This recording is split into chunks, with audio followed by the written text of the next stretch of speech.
All right. What's going on, everybody? Welcome back to another Coffee and Cigars Thursday night hang. How's it going? I'm Jay, your host, and we're back here on a Thursday, back in the garage workshop here, hanging out. How y'all doing? Hope everything is well. It's a little bit weather today than last week. Today it's a little bit warmer, not too chilly. A little bit. It's quite a bit chilly. Quite a bit chilly. We got the heater running to try to offset that. So, how y'all doing, man? How was your week? Anything interesting happening? Anything good? Anything bad? A couple things happened this week that are kind of interesting, or actually yesterday. So, but we'll get into that in a little bit. So, today we're going to be talking about the Monster from Tatuaje. This is the Monster Face Redux, and I believe this is the number 3 Redux, and it is a I don't know what it is. I've never had. I don't believe I've had this cigar. So if you're not too familiar, the Monster cigar is a series of cigars that had 13 original releases that were done every year for Halloween, and they were based on different horror movie, you know, horror movie villains. And the face, I believe, is from Halloween, and is Jason, why they call it the face. At least on the artwork of the boxes, it looks like it has the chainsaw. So no, not Jason, but Jason, Texas Chainsaw Massacre, and that is How much is what? What do you need? Oh, you are. Oh, okay. And the Texas Chainsaw Massacre. That's what it is. That's what it is. So what is it called? So I think that's where it stems from. So we're gonna try that today. But first, we're gonna have some coffee. I got some of this coffee that we have for typically for Valentine's. I create this one coffee that is called the Annabelle Lee, and it's Mom. How are you, man? Good to see you. How's everything going? And this one is a nice kind of medium roast, and I wanted to try it today in a percolator, right? George is with us. George, man, how are you doing outside? I presume, right? So I've got the percolator. The percolator. If you're not too familiar, percolators are the type of brewer that you put over fire, and it pushes as the water heats, it goes up through this stem and percolates over onto this dispersion screen that puts the that floods the coffee with water, and it just kind of recirculates. But we're not gonna use that method today. What we're gonna do is we're going to turn on the gas. Oops, let me make sure that it's gonna be stable.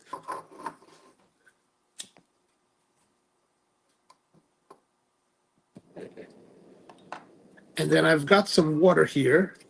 I've already preheated the water just so it'd be easier to use today. Because I think my butane is almost gone. Right, so okay, so I got the water there. So what we'll do is I'm gonna boil the water, and then once we get to a boil, then we're gonna add the coffee. So I've got the coffee, 25 grams in here. Rusty's with us. What's going on, Rusty? How are you, man? Good to see you. Good to see you. And Devin's in from Florida. How are you, Devin? Whoops. Good to see you as well. So we're gonna take the coffee. We're gonna put this in the top of the basket and just shake it around. Now this is a pretty larger capacity of brewer, so it's not. I'm not using it to full capacity, so I'm just gonna put that in there. Put the lid on top, or the dispersion screen on top of it. Seat it all together, and we're gonna wait for this to boil. Once it starts to boil, we're gonna turn down the heat a little bit, I think, and then we're gonna add this to it and start to brew, and we're gonna expose it for about 4 minutes.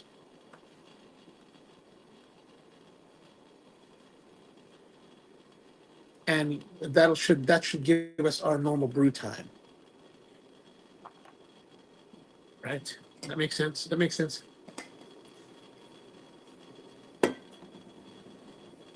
So how's your week been? Anything interesting happening? If you presume if you follow the news, you've heard the sad news that Gene Hackman died today or yesterday, or was found dead yesterday. and it's I think it's fairly sad. I mean, um, I've been a fan of Gene Hackman's for many years. Okay, now it's boiling. We're going to put this in here. I'm going to cover it, but it's going to start to it's going to start to shoot up. I'm going to turn the flame down some. And as you can see here, it's starting to perk. So right now there's no color to it. It's clear because it's coming up and just starting to saturate through the coffee. And as it goes through the coffee, then it's going to start and then gets recirculated. It'll then the extraction of the coffee begins, and we're going to see the color change here of the liquid as it gets brewing.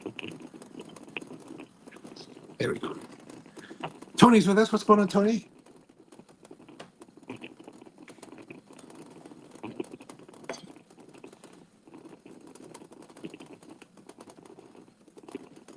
All right, so it's percolating now.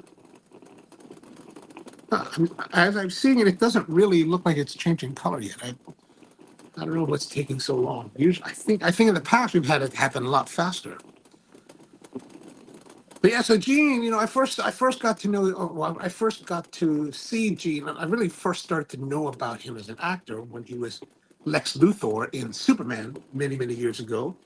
And I always liked the way that he portrayed Lex Luthor. I thought it was really good. And of course, he went on from there to make amazing movies. Amazing. Crimson Tide is one of my all-time favorites, of course.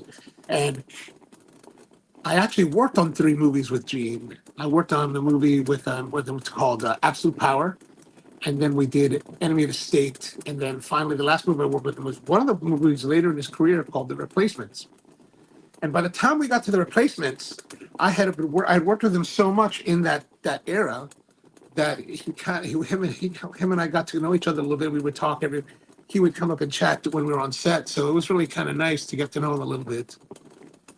And his wife, the Arakawa, he would bring her to set every once in a while.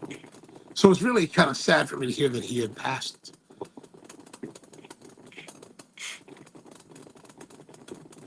I'm seeing this, but it doesn't look like it's doing much. I feel like it's not really changing color.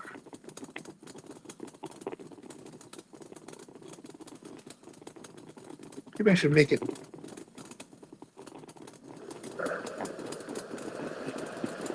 Maybe I should make it more heat so we get more violent with the bubbling.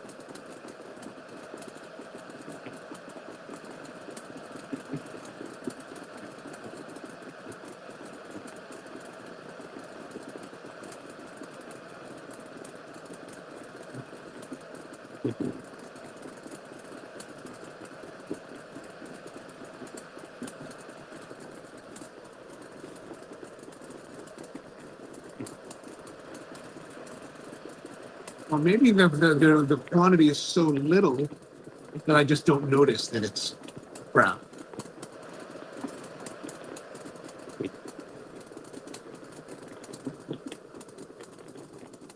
But we must have been at it already. So let's cut the heat, which will stop our boiling, and let's have a look inside. It smells like coffee. Oh yeah, it's totally brewed. Okay, good. Good. And now we're just gonna put that down here. Where am I gonna put this? I don't know.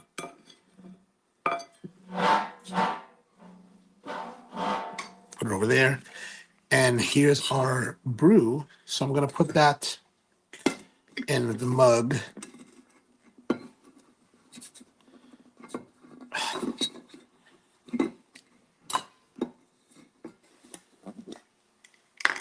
It looks so little in here. If you look here, the quantity looks so small in this big pot, but it should be about 12 ounces water that we added to it. Oh. Yeah, fills up the cup just right. I'm kind of concerned that maybe we didn't wait long enough. Maybe it was ended up cutting it a little bit short. so maybe we're not having the full extraction today. Devin says cowboy coffee for modern times. Ah, that's a good one. That's a good one. All right, let's see. Should be fairly hot.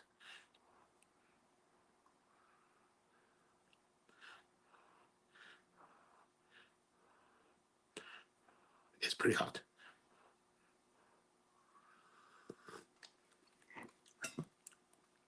Oh yeah, I think maybe we cut it too early. All right, well, it happens. I was more concerned about over extracting it and getting it to be bitter than cutting it early. It'll work. It'll work. All right, let's put the lid on.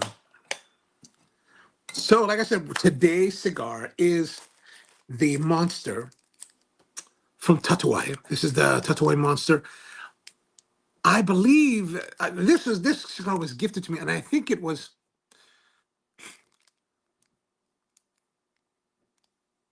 I want to say Mum, but I think Mum gave me a different cigar.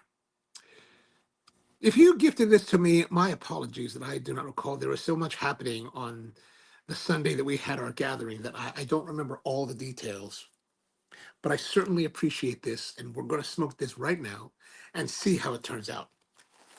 So the Monster series, like I said, came out quite a few years ago, more than 13 years ago, and it's been a fairly successful and very sought after line of cigars, annual releases from Tatuaje. So it's been very good for them. I'm just writing some notes here to start off with. Mom says, I think it was George. I think you're probably right. I think you're right. I think you're right. Yeah, I think you're right. If you guys are right, that is the one. Because I was thinking that, yeah, because with the last week we had the one that Tony gave us, the Ferriotego. Yeah, this is the one. Okay, so we're going to smoke this now. Thank you, George. I certainly appreciate this. I wanted to save the cigars that I received on that day because I wanted to smoke them on a clean palate, right, where I wouldn't have to be, where I wouldn't have to compete with other flavors. Oh, it's got that barnyardy sweetness, maybe a little molasses. Oh, that's very nice. Very, very nice. So let's cut into it. This has got the bellicoso style tip. I don't know if this is considered a bellicoso. Let's see. What do they say about this?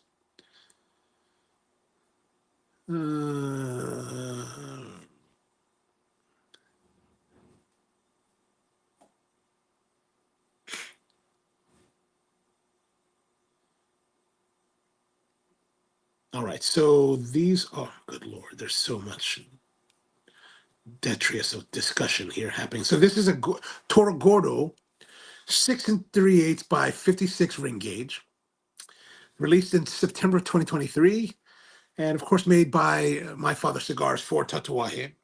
And let's say 65,000 cigars total were released, 5,000 boxes of 13 cigars per box, the whole 13 thing, right? So when I cut the top off, the cap,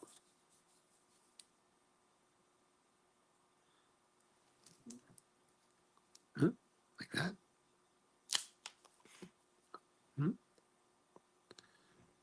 Looking good. Cold draw, slightly tight, but not tight, just a little bit, a little snug. There's some sweetness coming across the palate, maybe a little bit of cherries. Oh, I'm going to use our Tatuaje lighter.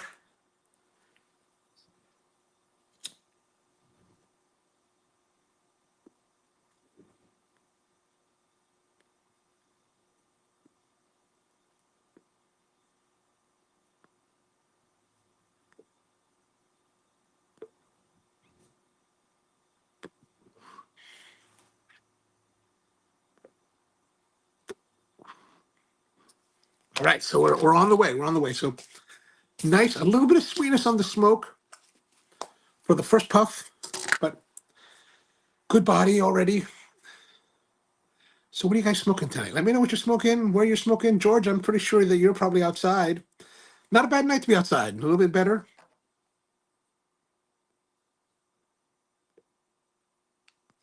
Mom says soft flame. I love that. Yeah, man, soft flame. What? Every once in a while, we got to bust out the soft flame, you know? Although I don't think it lit well.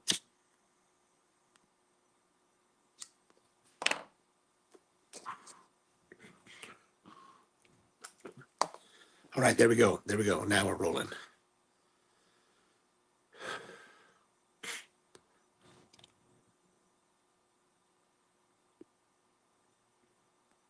I ended up down at Tobacco Leaf in Jessup last night. One of my friends, Cirillo McLean, was in town for this week, and he's like, "Hey, man, are you around?" I said, "Yeah, man, let's get together for a cigar." So we went down to Tobacco Leaf, had a nice time. Was there from like 8 to 10, so not too long. But you know, the problem is that when you're hanging out, having a good time, you tend to smoke pretty fast, or at least I do. And from 8 to 10, I smoked 3 cigars, which is like the most outside of our gathering a couple weekends ago. That was the most cigars I'd smoked in any one sitting this year. Everyone's here smoking the Privada Fire. Oh, nice.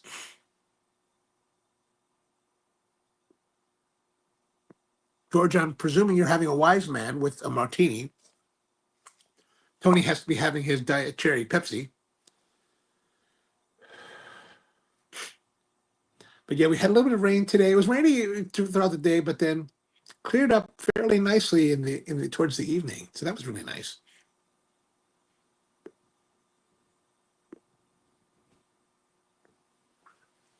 Tony's having the Drew Estate H99 Phineas Gage Lancero with a Diet Cherry Pepsi, of course. Excellent, excellent. So tonight, this is starting off in the Tatuaje style. Like it's got a good amount of spice, a very strong pronunciation at the outset. So it's calling for attention, and it's a fairly sizable cigar.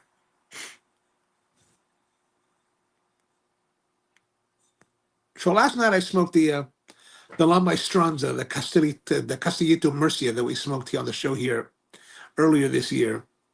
I really like that cigar. That's like the third time I smoked one, and I'm really liking it. Then I followed that up with the Crook of the Crown Robusto from Stolen Thrones, which I think is always a good cigar. But the problem was that it was too small. The Robusto was too small. I should have got the larger one because then I needed a third one for the last half hour because I plowed through that and ended up getting the new Cro-Magnon Petit Gordo in the Pennsylvania broadleaf. Bud says he's having a VSG and root beer. Oh, I like that. That sarsaparilla kind of flavor. Brian's here too. What's for Brian? Mm. Which reminds me, Brian sent me a message the other day. He's like, "Hey man, I stopped by your shop and I dropped this thing off. So we have something for the mailbag today." I don't know what it is, but he messaged me maybe a week or 2 weeks early. He's like, "What's your shirt size?" And I was like, "What are you trying to say, man?" And he's like, "All right, just give me your shirt size." All right, fine, fine, fine. And we get some scissors. So I have not opened this. I don't know what's in here. So we're gonna find out.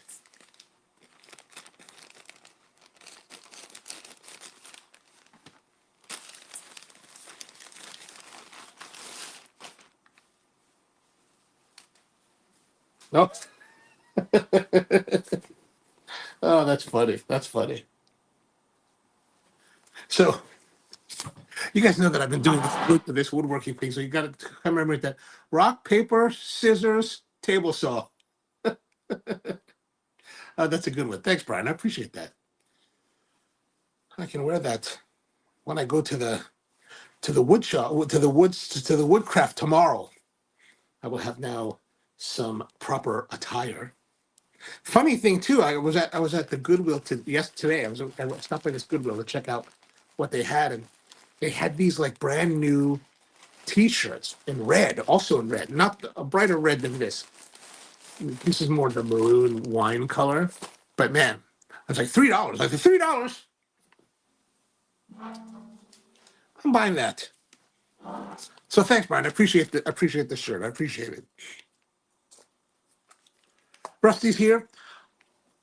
Had a 601 Green Label Oscuro Tronco by Eric Espinoza when I got home with the last bit of Wawa coffee I got when I got. How was the Wawa coffee? I don't think I've had Wawa coffee. I don't know if I've ever had Wawa coffee. How was it? How was it? Brian says, we thought of you in that t-shirt because you got that table saw with this. Ah, yes, yes, the sauce stop. Luckily, I have not had occasion to use the safety feature of the sauce stop. But I did attend a demonstration of because you see videos online of them, demonstrating how the sauce stop works. And one day I was down at Rockler, the store Rockler down in Fairfax, and the guy was giving a demonstration, and I was like, oh man, he's like, we're gonna do a demo. You want to watch? I was like, oh hell yeah, I want to see that. I'll stick my finger. No, I'm not gonna do that. But he had the hot dog, and I actually made a video of it. It's on the tech channel. So it goes through the whole thing about how to demonstrate. But one of the things that I noticed on the internet, most of the videos that I've seen that show the saw stop activation just show the activation of the brake, which basically what happens is that as you touch the blade with your finger, there's electric current that's running through the blade at all times, really minor one. And once you interrupt that, it triggers this brake system inside. Oh, I showed you that, right? I showed you the brake that one time. Triggers the brake and then stops it. But so I wanted to see it, and I was like, oh, okay. And now that I remember that I showed it to you, I'm not going to go into the rest of it again. Rusty said it was the Colombian blend. It wasn't too bad, but needed cream and sugar. Speaking of Wawa, last weekend, I was up in Delaware, outside of Wilmington. And I asked these guys, I said, hey, I heard about this thing called, what's it called? The Bobby? The Bobby. There's a sandwich there called the Bobby. So a few years back, people were making a big deal at Wawa about a sandwich they have, or a sub they have every Thanksgiving time called the Gobbler. And the Gobbler is basically like turkey with stuffing and cranberry sauce and gravy. It's a hot sandwich, right? On a bun, on a sub roll. And I thought it was really good. I thought it was really good in the way that, like, fast food is good. But it was good. I enjoyed it. And before I went up to Wilmington, I was looking up what's there to eat in Wilmington. What are the foods of Wilmington? Evidently, they're also into crabs. I'm like, I will not go up to Wilmington to have crabs. I have crabs here at home. And so I came across this thing called the Bobby. So I asked the people at the shop that I was visiting, I was like, have you heard about this thing called the Bobby? And they're like, the Bobby is the thing here. And you're supposed to go to a place called Capriati's. So I went to Capriati's. And I heard, and so they told me this, and they described it, it's turkey with cranberry sauce and stuffing. I was like, kind of like the Gobbler. And they were like, no, no, no, no, it's way better than the Gobbler. The Gobbler is rubbish compared to this. And I was like, excellent, I will go there. So I went there, and they had like different sizes, right? There's small, medium, large. Is that right? Yeah, half. Here's the sizes: half, small, medium, and large. I got the medium. I was like, I can't go too crazy. But here's the Bobby. So you can see the Bobby. There's the Bobby. And it says that it was voted by somebody somewhere along the way as the greatest sandwich in America, right? The greatest sandwich. Now, mind you, I only have the gobbler to compare. And I actually really liked the gobbler. I liked it so much when I first tried that I would make it, my own version of it, after Thanksgiving. So if I didn't run out of stuffing because I had made waffles with the stuffing, then I would make a sandwich. So I ordered this, and I had this. I ordered this. I ordered the sandwich, but I had the gobbler in mind. Right, the gobbler is what I knew. So when I got the sandwich, I took it to the car because there's no real place to sit in this shop. I sat down, and plus, it's a Pepsi house. Luckily, I brought my cooler, and I had my Coke Zero in the car, so that was great. That was a great thing. I got some jalapeno potato chips from Mrs. Ferrati's or whatever it's called, and I was very pleased. So I'm in the car and I'm eating this sandwich, and it's a cold sandwich, which was kind of surprising because the gobbler is warm, and there's no gravy, which I thought was a miss. I thought I wanted to be hot and with gravy. That was like because the gobbler is all mucky and messy and all kinds of like, you have to lick your fingers and all that. So it was different. It was not disappointing, but it was just different. But it was very good. It was very, very good. Best sandwich in America? I don't know about that, but it was very good. Like if I went up there again, I would probably get it again. And if you're up there, Capriati's. And how much is it? I kept the receipt for some reason. So it's kind of pricey, right? So I got the medium-sized Bobby with with the small the bag of potato chips, $15.58. Man, it's just I do think $15 is a lot of money for a lunch. It should be like seven, like right, seven. Give me $7 lunch.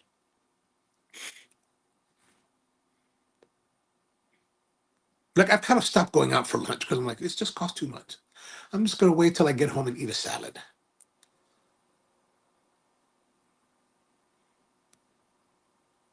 So the cigar, it is a not tightly. I want to say tightly rolled, but that would I don't want to imply that it's too tight. But it's got a good snug draw. It's got nice flavor, good complexity, chocolate, spice, body.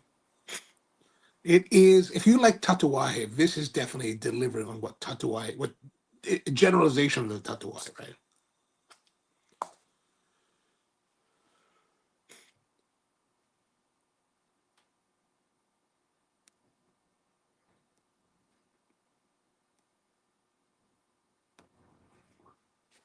Rusty says, have you had Jersey Mike's? Thoughts?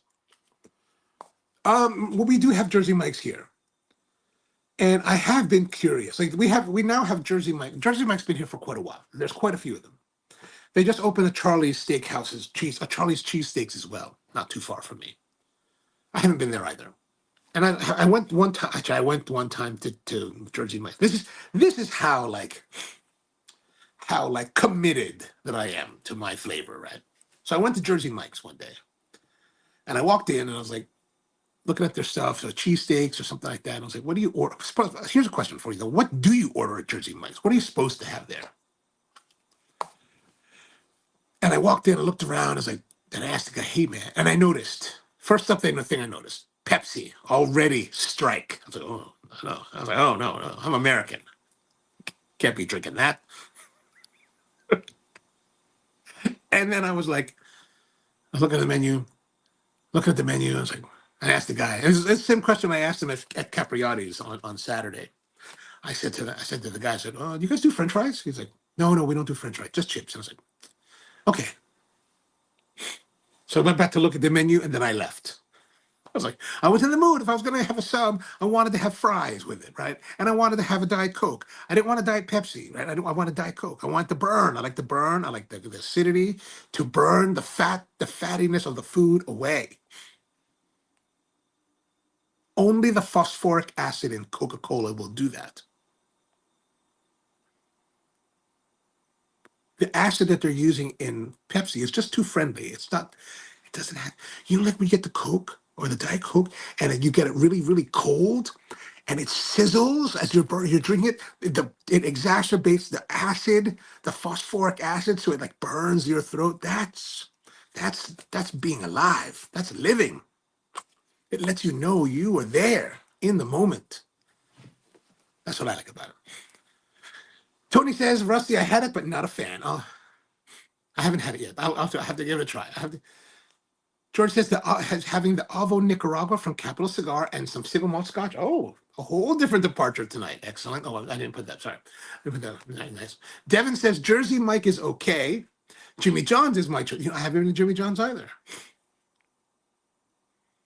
I think part of me is like, I tend to eschew national chains or bigger chains. I'm like, do I want to go there? It's kind of, for me, the chains are kind of like sushi and Thai food at the Chinese restaurant. Like I see they have it, but then I don't want to order it. Like we went out for my mom's birthday on Sunday to this Chinese dim sum place, and I was asking the guy. I said, "Hey, can you give us some pan fried noodle?" For some reason, this guy heard pad Thai noodle instead of pan fried noodle, and he brought us pad Thai, and I was like, "What the heck? I don't want no pad Thai. I want no pad Thai when I'm at the Chinese dim sum joint. Am I crazy? I got chopsticks. I need a spoon and a fork if I'm gonna have pad Thai."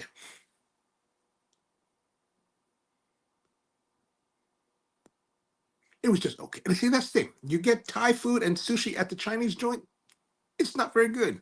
It's not worth going out to eat. Rusty says, I get the number 9 club, turkey, roast beef, provolone, Mike's way with no tomatoes and bacon and mayo every time. Okay. I will give that a try. I will bring my own Diet Coke with me, and I'll buy the sandwich. Rusty says, I don't have a Jimmy John's near me. I had one in Boston a while back. Didn't really care for it. I don't know if I care for any of them. I haven't had any of them. I can't say that I don't like them. I just never had them.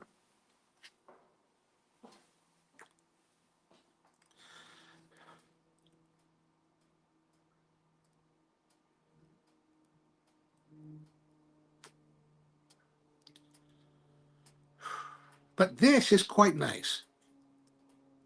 I need to drop some scores on that first segment, right?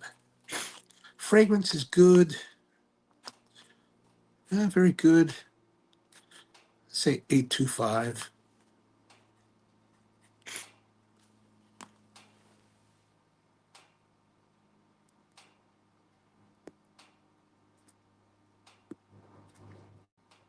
Like the flavor of this overall is good. Like it's very good. It's very good. It in many respects it ticks off the boxes that you expect when you have Tatuaje. It's got good body. It's got good flavor. It's got a nice combination, a little bit of spice, a little bit of chocolate, a little bit of nuts. It's good on the palate. Like it's super enjoyable. But it's not like, whoa. Like if we think about last week's cigar, the Ferriotego Suma, like that was like a journey, exploration, a deep dive. This is just like this is the classics, right? This is like Tatuaje's classics. Like it's just super nice, super enjoyable. Athens with us. What's going on? Whoops. Go back. How are you, man? Good to see you. Welcome to the show again. Nice to see you. What are you having tonight, Athens? Tell us if you're having a cigar or some drink. Let us know.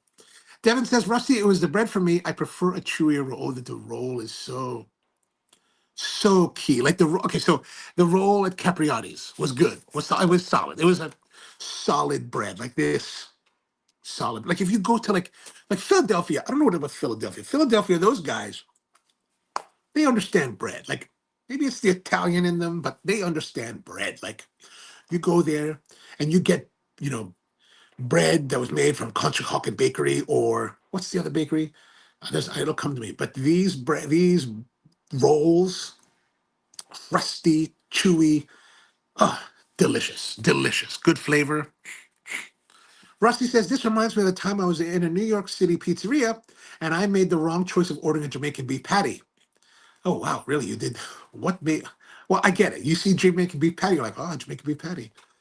Like sometimes I see that, and I'm like, ah, not not the same than from the bodega on the corner.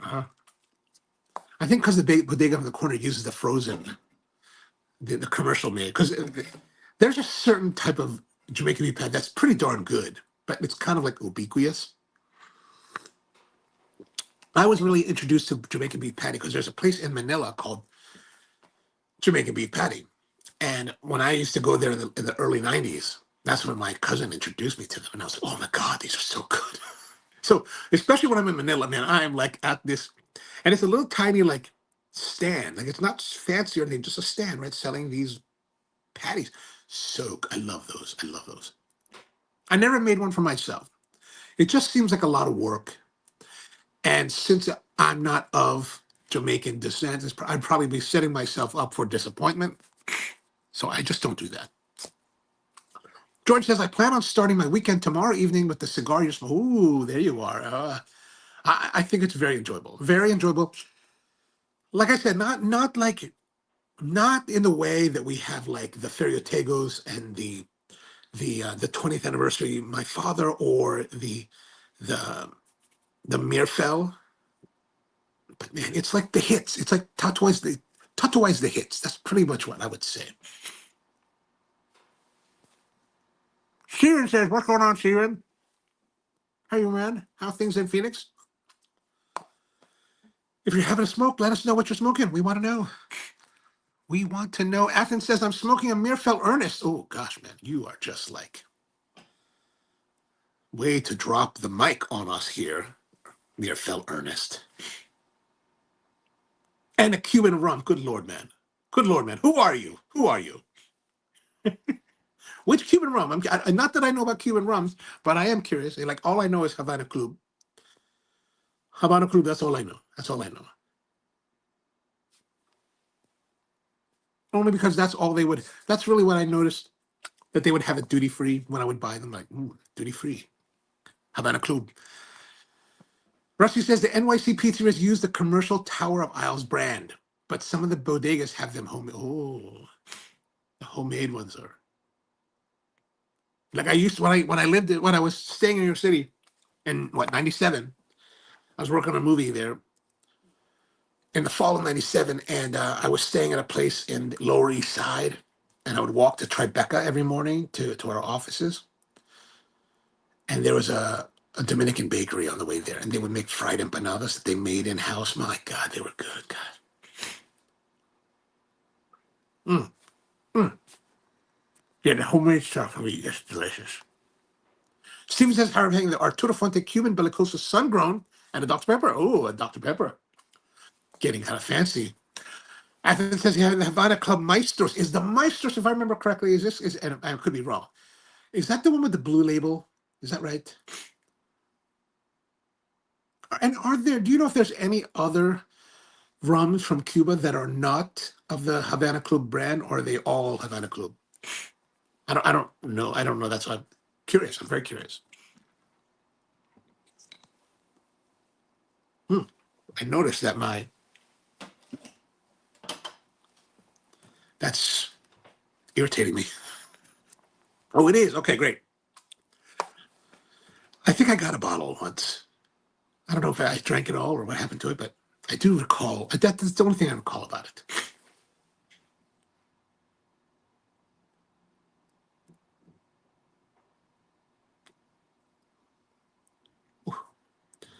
I really like this. It's really, it's warm. Like I said, it has cocoa notes, good body. Not overpowering though. Sometimes you get cigars, they want to be overpowering, too much black pepper, too much spice. This is not that. This is very, very nice. Like if I were to compare it to the brown label Tatuajes, the normal label, this one is going to be a little bit more body, a little more strength.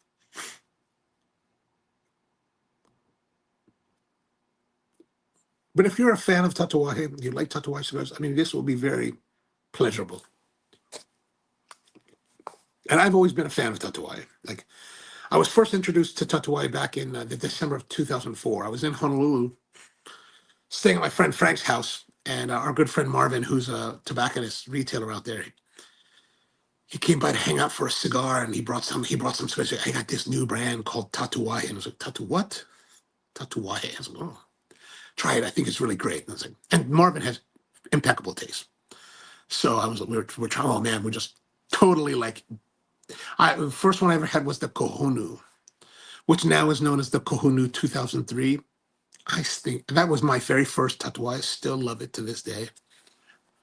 Athens says there are many Cuban rums, but hard to find in here. Oh, okay, okay. Eminente is another good one. Ooh. Now, Athens, you're in Canada, is that correct?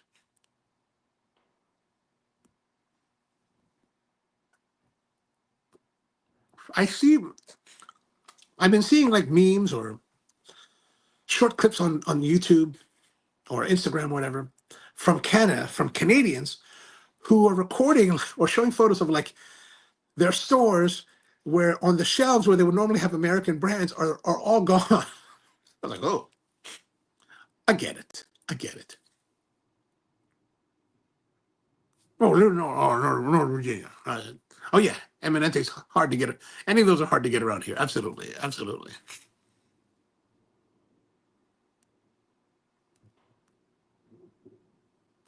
Are you also a flyer that gets them at duty free? Because that's how I got mine. So, but I would only, I would, if I was, especially if I was flying from Europe and I was flying in and out of Dulles, that's when I would usually get bottles because it was so much easier just to like, like if I'm in Frankfurt or Paris and you go to the duty free and you get the bottle and you bring it on board with you, they let you bring it on board. And then you're already arriving at the port of entry and you're already here, you're already home, you're done. Like if I was connecting through, let's say, Chicago, I normally wouldn't, because then you got to go to the hassle of getting. Well, you always have to get your bag, but then you got to go to the hassle of like putting the bottle in your bag because they won't let you bring it the rest of the way. It's like it's pain, it's pain, it's pain.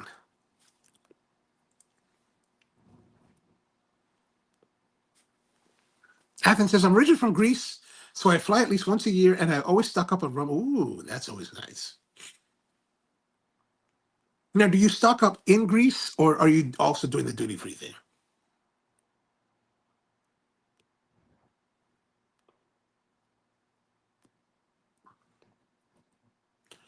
And how is the cigar scene in Greece? I've actually never been to Greece. I would like to go. No one has ever invited me to go to Greece, for the judging thing, so I never made it out that way.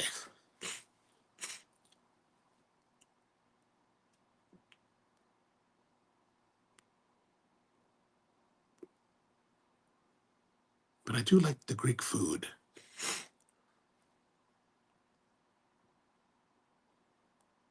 My favorite place to eat Greek food. Actually, there's a new place that opened. My brother and we went there with his family to a place called, what's it called? Something Plaka, Plak. Really great, great, delicious Greek food, and some stuff that I had never really had before. So really a nice setting. Like I typically go to a place in Baltimore called, now I can't remember. Samos. There's two Samoses. There's the Samos original that's on Oldham Street that the father started. And then the son opened a new place in Canton called Samos Island Grill.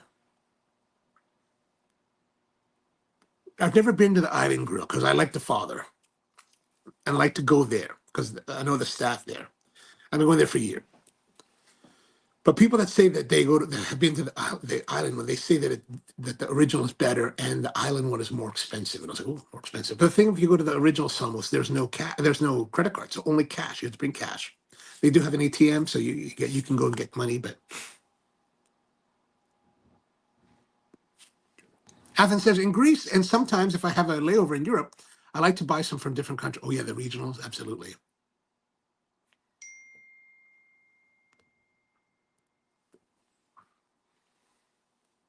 Athens says a Plaza Grill in Vienna is the best it's gyro, right? Not gyro, right? In northern, oh, in Vienna. Yeah. Oh, Plaka Grill. Plaka Grill. Okay, gotcha. Oh, I remember that Vienna. Next time I go to Rockler in Fairfax, I will remember that Plaka Grill in. George Brightman was just telling me about another place. See, a Persian restaurant also in Vienna. Evidently, there's a lot of Persians in Vienna as well. So there's like a whole like world of uh of Persian food there. A gyro. Okay, thank you. You know, my Americanism comes out with the gyro. No, typically the gyro, it's ground, or I guess it's ground, but it's more like a force meat, right? It's a force meat where they mold it. It's lamb and beef. Is that correct?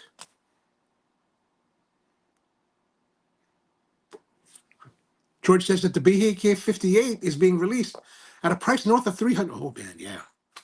Yeah, when they first started that, I was in Brazil. I was in Sao Paulo. Was it 2019? I was in Sao Paulo.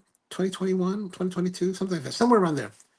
I was in Sao Paulo, and they had just raised the prices. They started to raise the prices because so there's been a distribution is somehow regulated by Cuba Tobacco by region of the world, and the Asia region is controlled by Pacific Cigar in Hong Kong. And Pacific Cigar has always been more expensive than the rest of the world. But evidently, in the early, maybe 2020, right around the pandemic, they decided to raise the prices even more. And then Cuba Tobacco was like, well, we're getting a lot of purchasing from China. You know, people have more money there now, so we're going to jack our prices. And I remember the Bejiques at this store that I went to in Sao Paulo, this lounge, they were $320. I was like, $320. I'm not smoking that cigar. What do you have that's $10? It was a really fancy lounge too, really nice. Devin says, "Be hiked in right." And Adam says, "The original gyro is layered meat, either pork or pork and lamb." Oh, so it's layered like the shawarma, like they do the shawarma and the tacos al pastor in Mexico, right? Where they slice it and then they season and then layer them on the I don't know what you call it in Greece, but in Mexico they call it a trompo, and I love that. I love that. Oh, I've never had a gyro in this manner or with that type of meat. You know, a lot of places in America they just get they buy the big molded meat, stick it on the thing, and they just kind of. I don't really like the texture of that, but I'll eat it. Like when I go to Samos, my usual order is the grilled octopus with the small house salad and a little bit of the gyro meat on top. Okay, that's correct. It is meat slices on a stove. So did they do that way at the Plaka Grill in Vienna? Because now I definitely will go there. I was like, oh, I'm definitely gonna go there.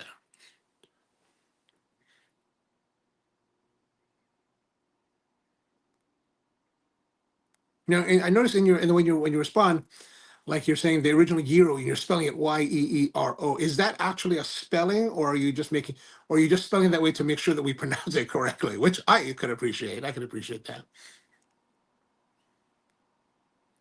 You're probably thinking like these Americans, gyro. These Americans are Neanderthals. We need to like correct that.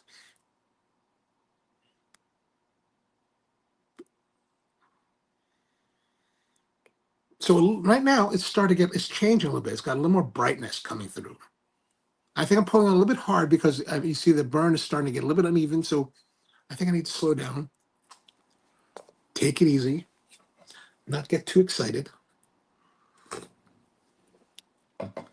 So we had a couple of days of like nice weather here. So I've been working in the garage here, working on some projects. And the nice thing is that I haven't had to turn on the heater until now. So I've been very like pleased that I can save my propane. Propane's gotten kind of expensive. Usually costs about $22 to fill a 20-pound tank, and it's only like 18 pounds. Or actually, my local hardware store switched from weight distribution to gallon distribution. So now it's like 4.5 gallons is like $22. It's like, good Lord, man.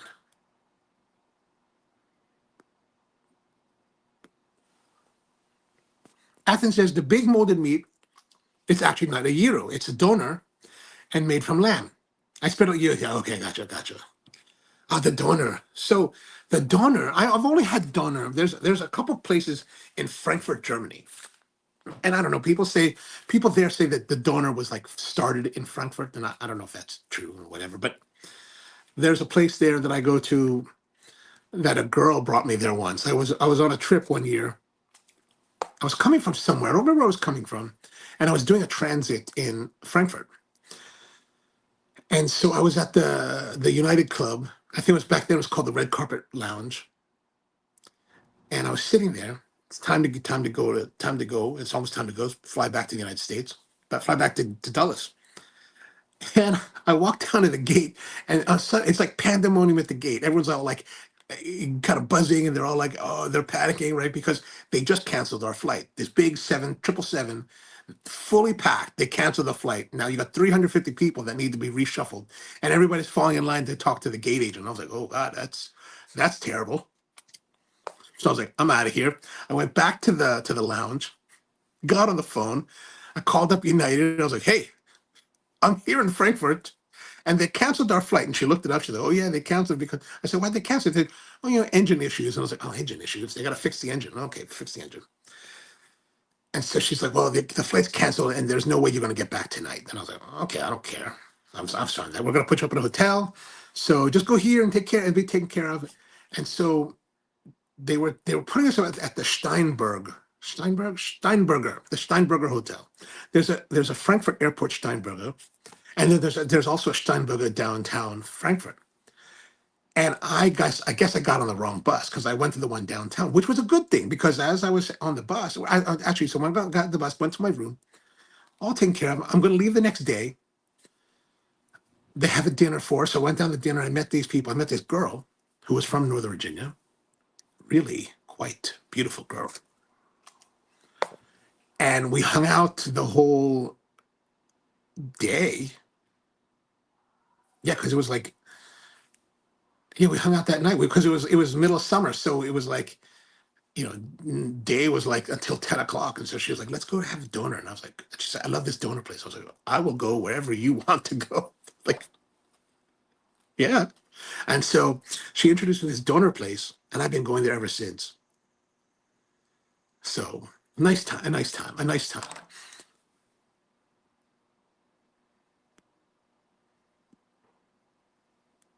But at least in Frankfurt, and maybe the rest of Germany, donor is wildly popular, wildly popular. So every time I'm in Frankfurt, I'll usually go have, if I'm in Frankfurt long enough, I tend to go to 3 places for meals. I'll go to this donor place. It is called Kolyu Donor. It's more of a Turkish place than Greek. And then I'll usually go to a German restaurant called Zumlum in Essen, which is a Essen style food, which is the region of around Frankfurt. One time I was there, they had the pheasant, so I had the grilled pheasant. I was like, ooh, this is interesting. Usually I'll get like the apfel wine.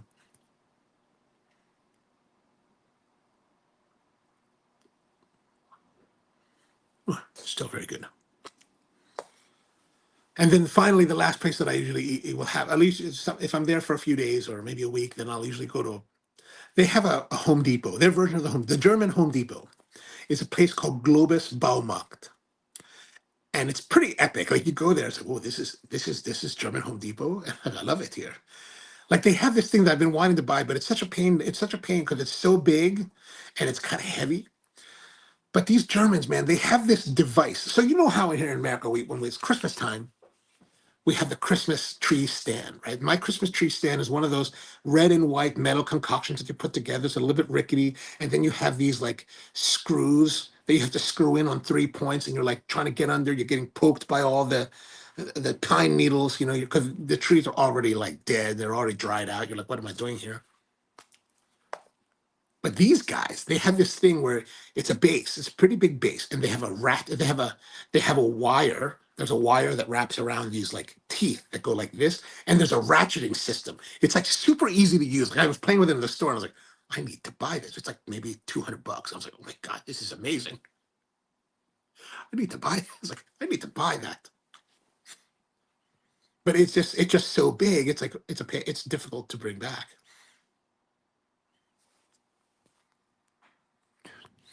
Athens says, if I'm not mistaken, donor is Turkish. Ah, okay, okay. Yeah, I think you're right. I mean, donor. I mean, koyu is a Turkish word. I don't know what koyu means, but my understanding also is that it is Turkish in origin.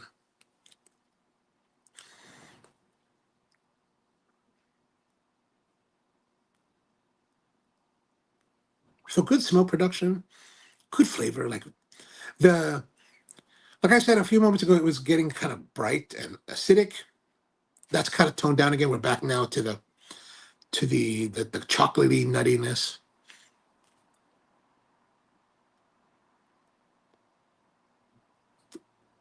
And the spice is not very forward. You know, Tatuaje is not a big spicy like you know you get a lot of these my fathers. They're very black peppers forward.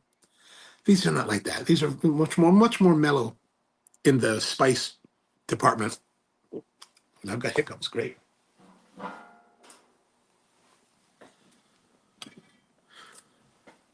George, you're in your patio, right? I would suggest, I highly suggest to you, man, next summer, next winter, consider one of these. These are they're quite key. 30,000 BTUs. I think I saw one recently. I think they've gone up in price. They used to be $130. Now I think they're closer to 200, but I think well worth it.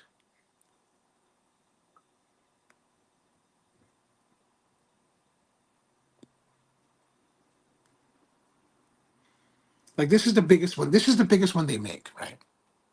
So it's pretty big, and it's the most power that they make. And I gotta say, you know, it works pretty darn well. Okay, like of course it's so much power that you only get heat on one side of you.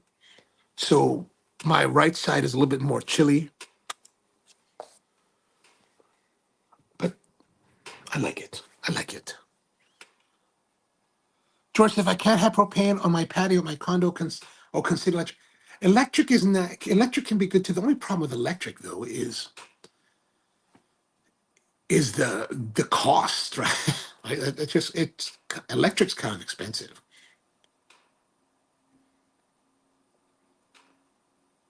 But if I got electric though, if I was on a patio situation like you are, if you can do, I don't know if you can do this, but if you can mount it above you, I think when it radiates down, like I think that gives you a lot better spread.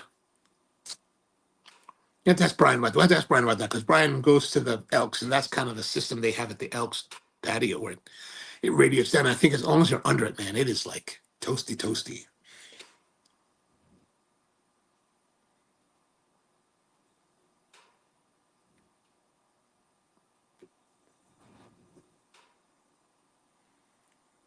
Yeah, I like this. I like this cigar a lot. Very good. Tap that out. So 2 taps so far.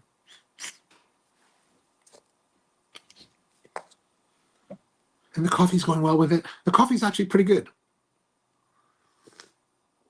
I was concerned that it wasn't brewed enough, like not enough extraction, but it's just right at the minimum where it should be. Could have been a lot more. Could have been a little better, but not too bad. George says they have one that extend over your head.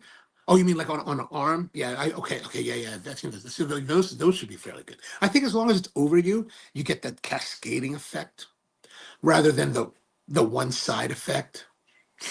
You probably want to have one of those swivel chairs so you can just rotate around as you smoke, like a donor or gyro. Just rotate around the heat. Which, in many respects, this is pretty much what those are like, right? You put the meat here and you heat it. Like my fantasy has always been to like get my own trompo, but you have to put so much meat on them. It's like it doesn't make sense to like just for one meal. You're like, well, what am I doing? That'd be ridiculous.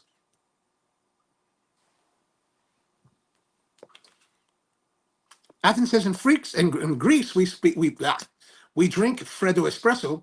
It's a double shot of espresso whipped in a milkshake mixer with ice. Ooh, that sounds lovely. Is there a Greek cafe that does that in Virginia?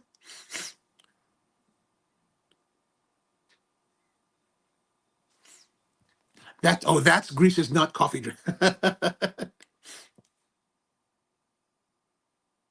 I think a lot. Well, I mean, to the to the defense of the Greeks, and most people around the world, like I think historically coffee, while people have enjoyed drinking it, I think coffee, a lot of coffee out there is really difficult, bitter, burned, defect ridden. So the flavor is really kind of like disagreeable. So I think that's really why a lot of these drinks have evolved, because people want to have that. They like, there's an aspect of the flavor of coffee that people enjoy.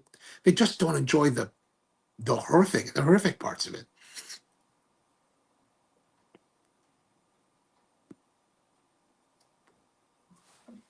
Devin says that this Starbucks calls it a frappuccino.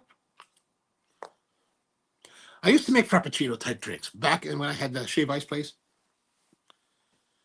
We would take shots of espresso, put it in a container, milk, and ice cream and chocolate syrup. Basically, it's a chocolate milkshake with espresso. A fabulous way to go. Fabulous. If I was to ever do frappuccino type drinks again, I'd want to do that again. We would use soft serve ice cream, pump it in there, drop the espresso, drop the chocolate, drop the milk, put it in a spindle blender. Oh, that would be great. That would be great.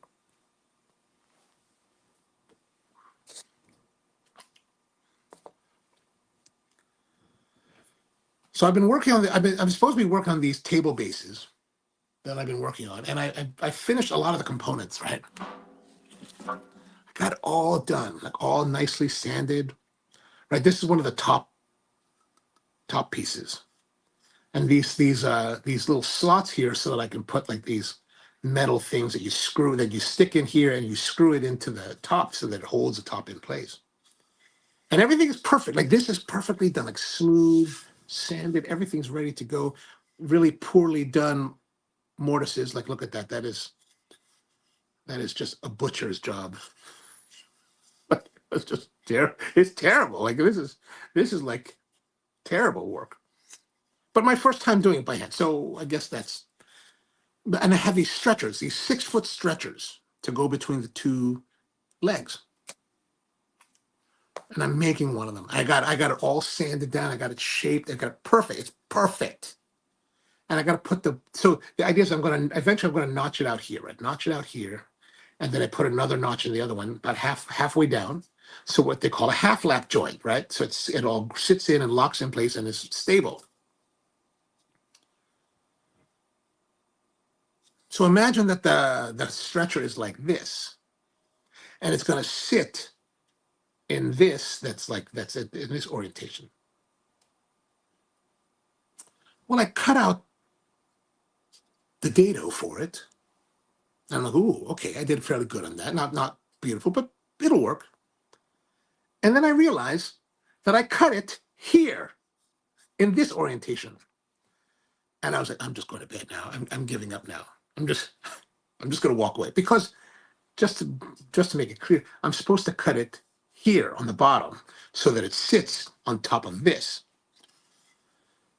I wasted a whole afternoon on that. I was like, then I had to go buy more lumber because I didn't have any more. I was like, oh, that was because it has to be a solid piece, and it has to be 6 feet. So I'm like, oh God, here we go again. So I have to go buy like a 2x8 and then mill it all the way down again. So what can you do? What can you do? Athens says Freddo espresso is pure espresso, nothing else, maybe some sugar. It's just whipped. If the coffee is not great, you will definitely.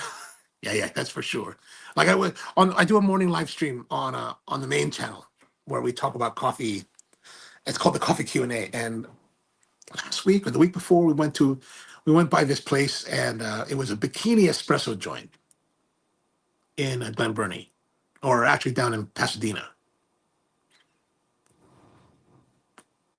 And I asked the girl that's working, she's wearing a negligee nightie kind of thing. And I was like, so what should I have? She's like, have this caramel, whatever. All right. It's frozen, or it's on ice. Okay, cool. It's hella cold outside. I don't know why I want a cold drink, but whatever. Even with the powdered mix and all the milk and all the flavor, man, you could taste the espresso. It was so disagreeable.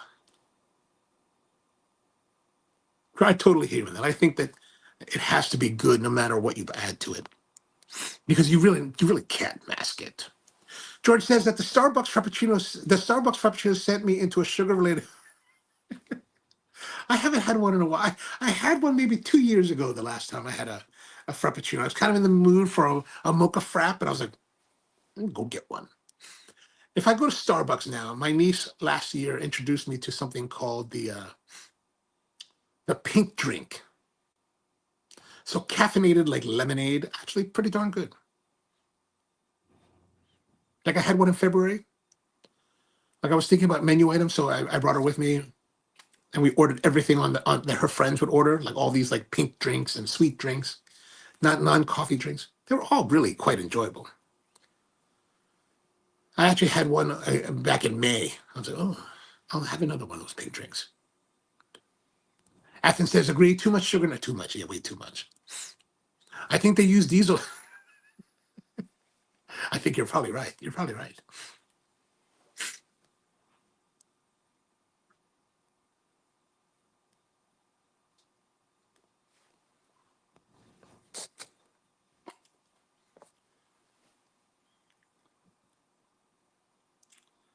So we went through the first third. So I'm going to say first third, I think the flavor, good plus. I mean, very good plus. Body, very good plus. So 8.5, 8.5, so 17.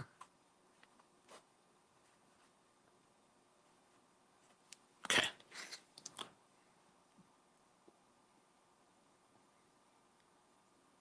But the interesting thing is that this is a cigar that if I had a lot of them, I would smoke it quite regularly, because it's really enjoyable. It's really very nice.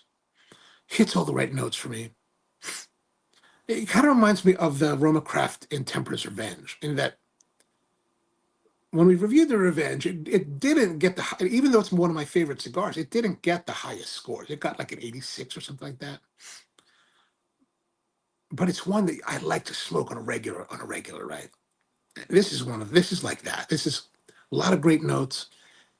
Not the most high, and it obviously is not going to be the most highest performing cigar we've ever had, but still very, very, very good.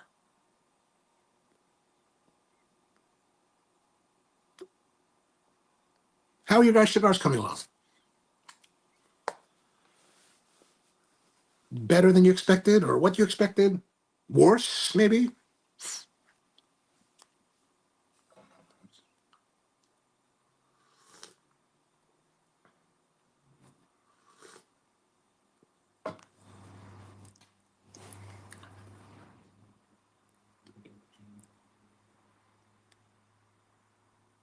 The nice thing about tonight is that it's fairly nice.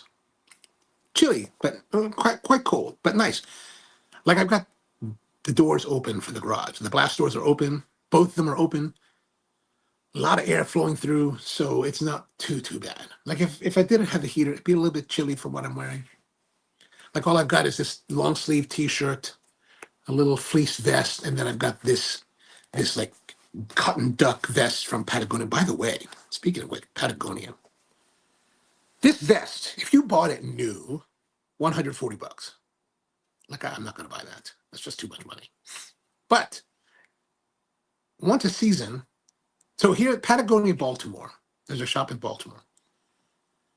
In the back of the shop, there's always this outlet section that has, prices are discounted so much money, so much, well, I don't know, 30%, 40%, 50%, whatever. It varies on what. And they usually have a good rotating selection. But once a season, the Patagonia has their big sale, and it happened like last week. My friend usually calls me and says, dude, the sale is on. I was like, oh God, here we go again. So this was an outlet thing. So it already was like discounted like 30, 40%. And then it was 50% off of that. So I got this for $30. I was like, $30, I can buy that. I got $40. I can spend my money. So the point is that, if you have a Patagonia outlet near you, it might be worth checking out. I called my niece. I said to her, hey, would you like some Patagonia? And she was like, no, I'm okay. I'm okay. I'm like, what's wrong with these kids? But evidently, the youth are not into Patagonia like we were when I was younger.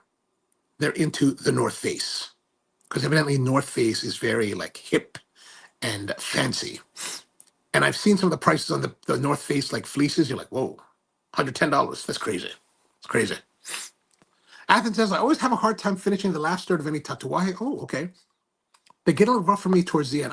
Understood. That concentration happens. I hear you. Devin says, my cigar is very good, dynamic with a Szechuan pepperback. Ooh, that's good. That's the one from Privada, right? Ooh. Privada, I know that some people don't like Privada, but I find that a lot of Privadas can be quite enjoyable.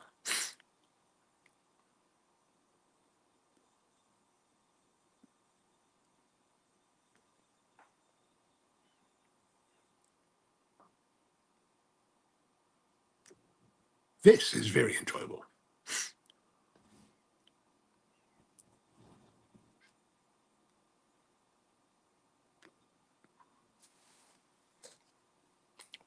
So speaking of very good cigars, last week's Terriotego Suma, which received the highest score ever on this show, 96.5 points, I think it was. Evidently, Michael Herklotz, the guy that made it, saw the video and he left a little note, said, thank you very much. I was like, well, thank you very much, man. Thank you very much.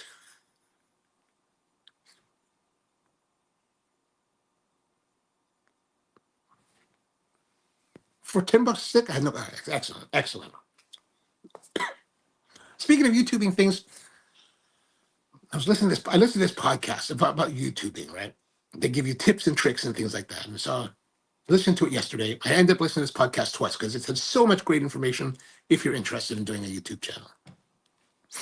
So earlier this week, I was thinking about, I've been doing these videos about woodworking on the tech channel. I've just been playing around with it, really. And I was thinking, what if I get this thing there's a sander from Vivor, and there's a sander from Festool called the Rotex. It's got this like super hardcore, right? And everybody wants the Rotex. Like it's the awesome sander. I got the Bosch version of it, which is way cheaper, but as good. Actually, it's as good as the Rotex. I've used the Rotex a lot, but this Bosch is as good. But the Vivor makes a version of it. And I was like, I wonder if I can get Vivor to send me one. So I reached out to Vivor. I sent a message on Instagram. I said, hey, would you be interested? They came back and I guess they looked at the channel. They're like, no. You've got like 100 people that are subscribed. You got 124 subscribers. We're not giving you anything. I was like, fine. But then I listened to this podcast. I was like, man, I should have listened to the podcast first because they gave a lot of tips on how you might approach a company like that and frame the request so that it makes sense to them. And I was like, oh man, maybe we'll try that again when I get to 200 subscribers. George Brightman's with us. Forgive me for joining late. No worries, man. I'm headed to Philly from New York City, and my train Wi-Fi is not so hot. Hope you're enjoying the Hun Monster is delicious, man. Delicious. Very enjoyable. Thank you. Thank you very much. George says, by the way, when I sent the link to Mike, he had already heard about. Oh, that's amazing. Amazing. I wonder who he heard about it from. Sometimes I feel like we're just like nobody knows. Only the cognoscenti knows about this show.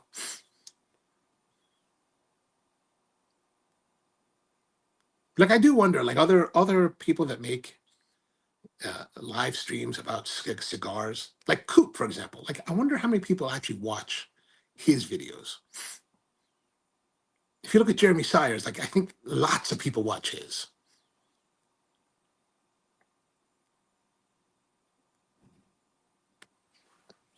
George Shem says that the Avo, it was very good, finishing off the night with the HVC hockey. Ooh, well, those are fun. I like those.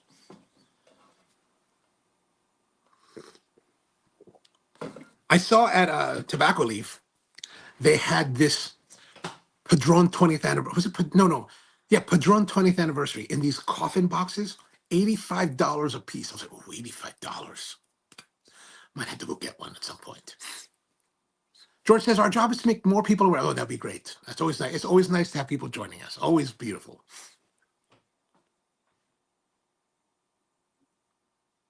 I meant to look up the dates. Let me see if I have a calendar here. There's got to be a calendar in this thing, right? On the laptop, there's a calendar. So yeah, there it is. So this is show number 230. So if we go 1, 2, 3, 4, 5, 6, 7, 8, 9, 10, 11, 12, 13, 14, 15, 16, 17, 18, 19. Oh, okay. So I think maybe you guys mentioned this the other week when we're at our gathering. But if we're able to maintain this pace, the 250th episode will happen on Thursday, July 17th. So we should, if we're going to do that, if we're going to get together again, we should keep that in mind. Sometime around that day, the 17th.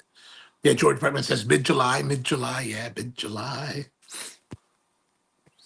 George says that I was in a fantastic new cigar shop in Park Ridge, New Jersey. That is going to be a terrific. Ooh, Park Ridge. Actually, I don't know where that is. Is it close to Teaneck? Because I want to go to get more bagels the next time I'm in Jersey.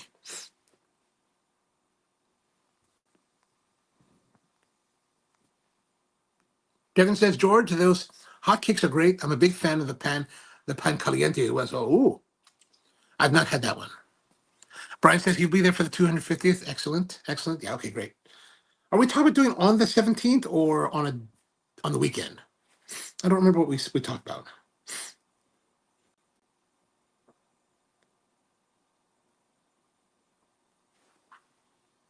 Rusty says, I'll be getting back from Spain on the 15th. We will not be going before then. Oh, it's a beautiful spot that's very close to Ridgewood. Oh, okay, good. Oh, good. Then I can go to Teaneck Road Bagels.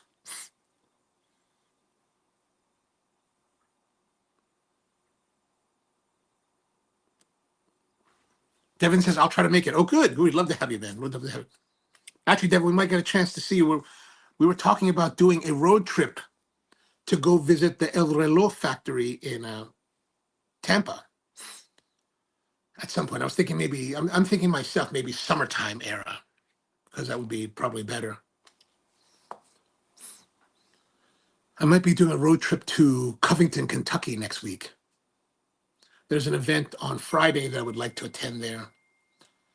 There's a company that makes these hand planes called Lee Nielsen. They're having an open house event at this place called Lost Art Press in Covington, which is across the river from Cincinnati. And basically the idea is that you can come there and try any of their tools and have at it. Not that I actually know how to use any of these tools. I have no idea. Like as you saw by my mortise, my chisel work is horrible. I don't even know how to use a planer, a hand plane. I don't know what I'm doing. I was able to set up I got a little block plane, barely get that to work. So I have no idea what business I had to go to this event, but I was like, well, let's go check it out.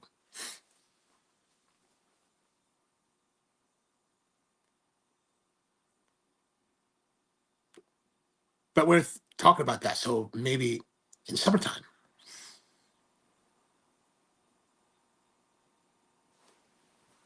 Devin says that Tampa's easy. I'll definitely see you there. Okay, we're going to work on that.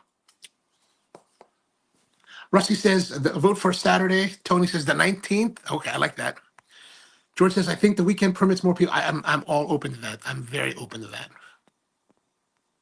Perfect. Perfect. All right, let's target that. We'll target the 19th July. So Rusty, you're going to Spain. Is that with your student group again? You're going to be the chaperone? I like that. I like that gig. From what the details I remember, Rusty now brings his students on these European tours where when they have enough students that pay, he gets to go for free. That's an excellent way to travel. Rusty says, where would it be? We're talking about doing it at Capitol again. That way we have the grill is available on the patio. So we can do some grilling action. It can be a longer, like during the day and into the evening kind of thing. More libations.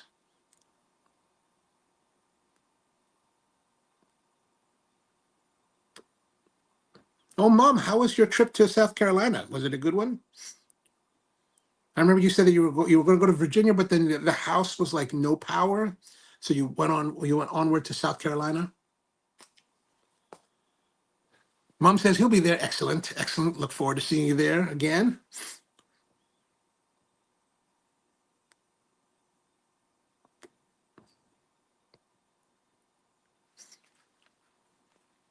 Rusty says, yes, I'm leading a trip with a coworker who teaches Spanish. Oh, nice. It's a food and culture tour through EF. Oh, excellent, excellent. Food and culture in Spain. What cities in Spain are you visiting?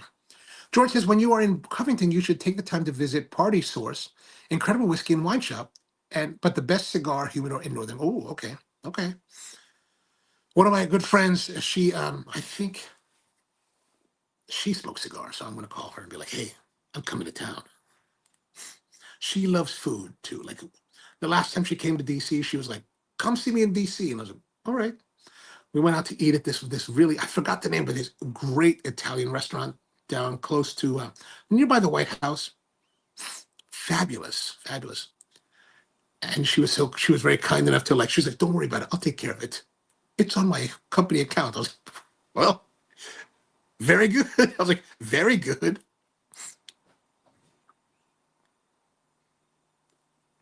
Can you pay for me to stay at the Sofitel as well so that I can drink more?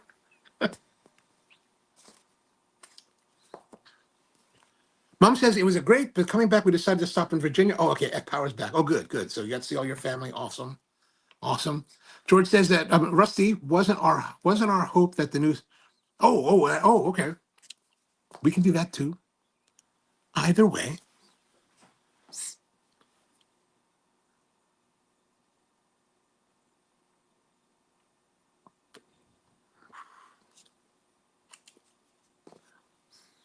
Either way, we're open to that.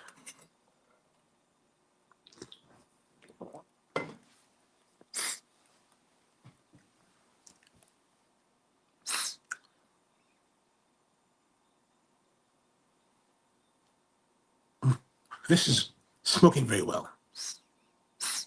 It's such a big cigar. What is it? 6 3/4? 6 3/8. Nice and big for a good long smoking. But for some reason, I'm having I'm trying to decide when does our second third end. Normally it's where the band is, but there's not enough space here, so I'm thinking maybe right about here.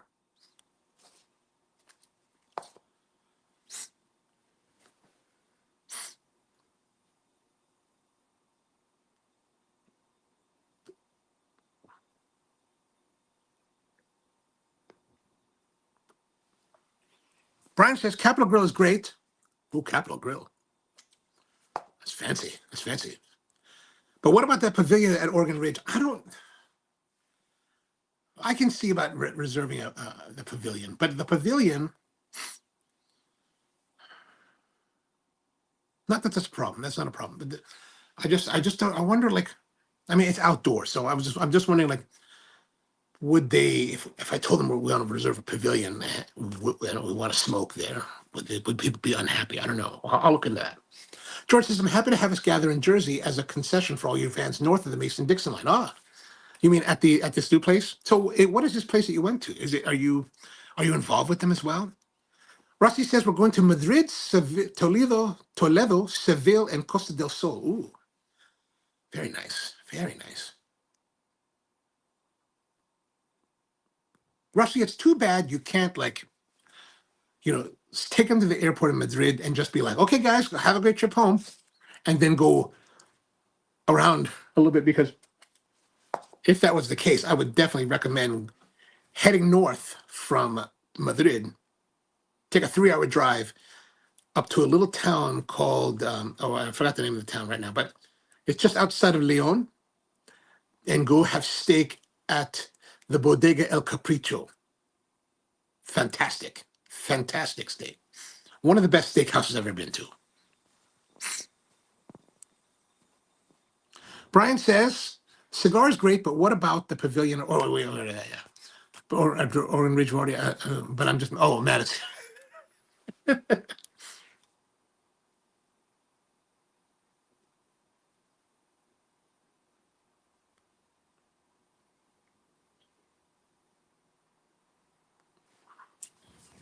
George says, yes, it's called Casa del Tabaco, and it's an amazing humidor and a gorgeous lounge up. Oh, man. That sounds lovely.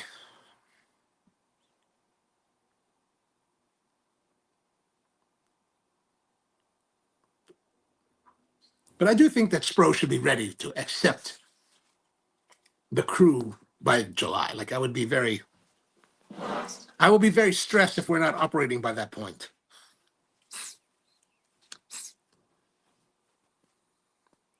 And a parking lot big enough for us to set up. Oh, okay, good.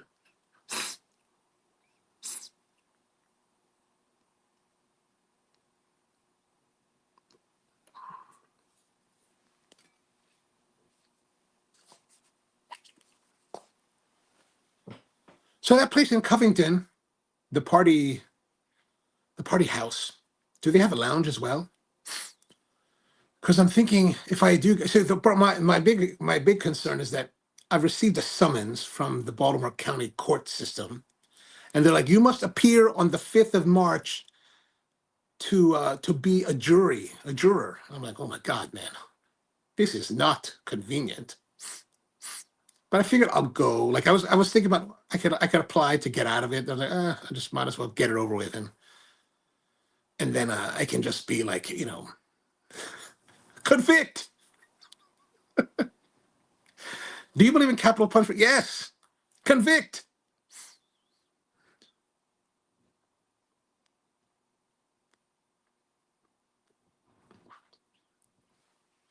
Yeah, jury duty. I know it's our civic duty. George says, why not a celebration of the new joint for the 250th, and that day we decide on date for a fall gather. Oh, we could do that. Absolutely. Fall would be fantastic. Fall would be lovely. I mean, it could be 275.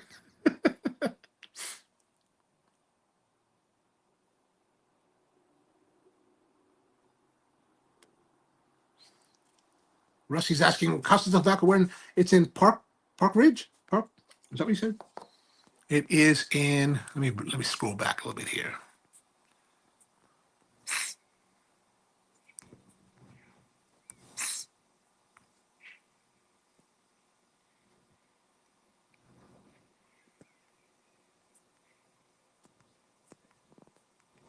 Yeah, Park Ridge. Park Ridge is where the tobacco shop is.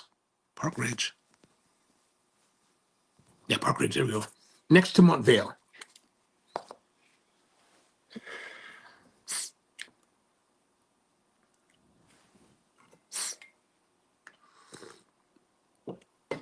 Rusty says 250th at the Spursery and the 251. I like that. And it's on Park Avenue. Oh, fancy. That's fanciness. Park Avenue and Park Ridge. What more can you ask for? Yeah, George, this is lovely. So, George, just to reconfirm, just because I wasn't sure what this was, so I'm searching on the internet earlier, looking at the different stuff that is out there on different reviews. This is the Redux number 3, is that correct? Or is this a different one? Actually, I didn't look up the other Reduxes, so I just presume that This looked to be 6 3/8 by 56. So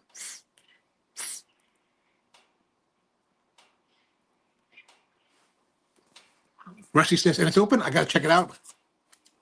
I like that. I like that. I like that too. I like that too. Yeah, just tell them I sent you. Oh, good, good. Yeah, yeah, go check it out, Rusty. Let us know what you think. Let us know next Thursday.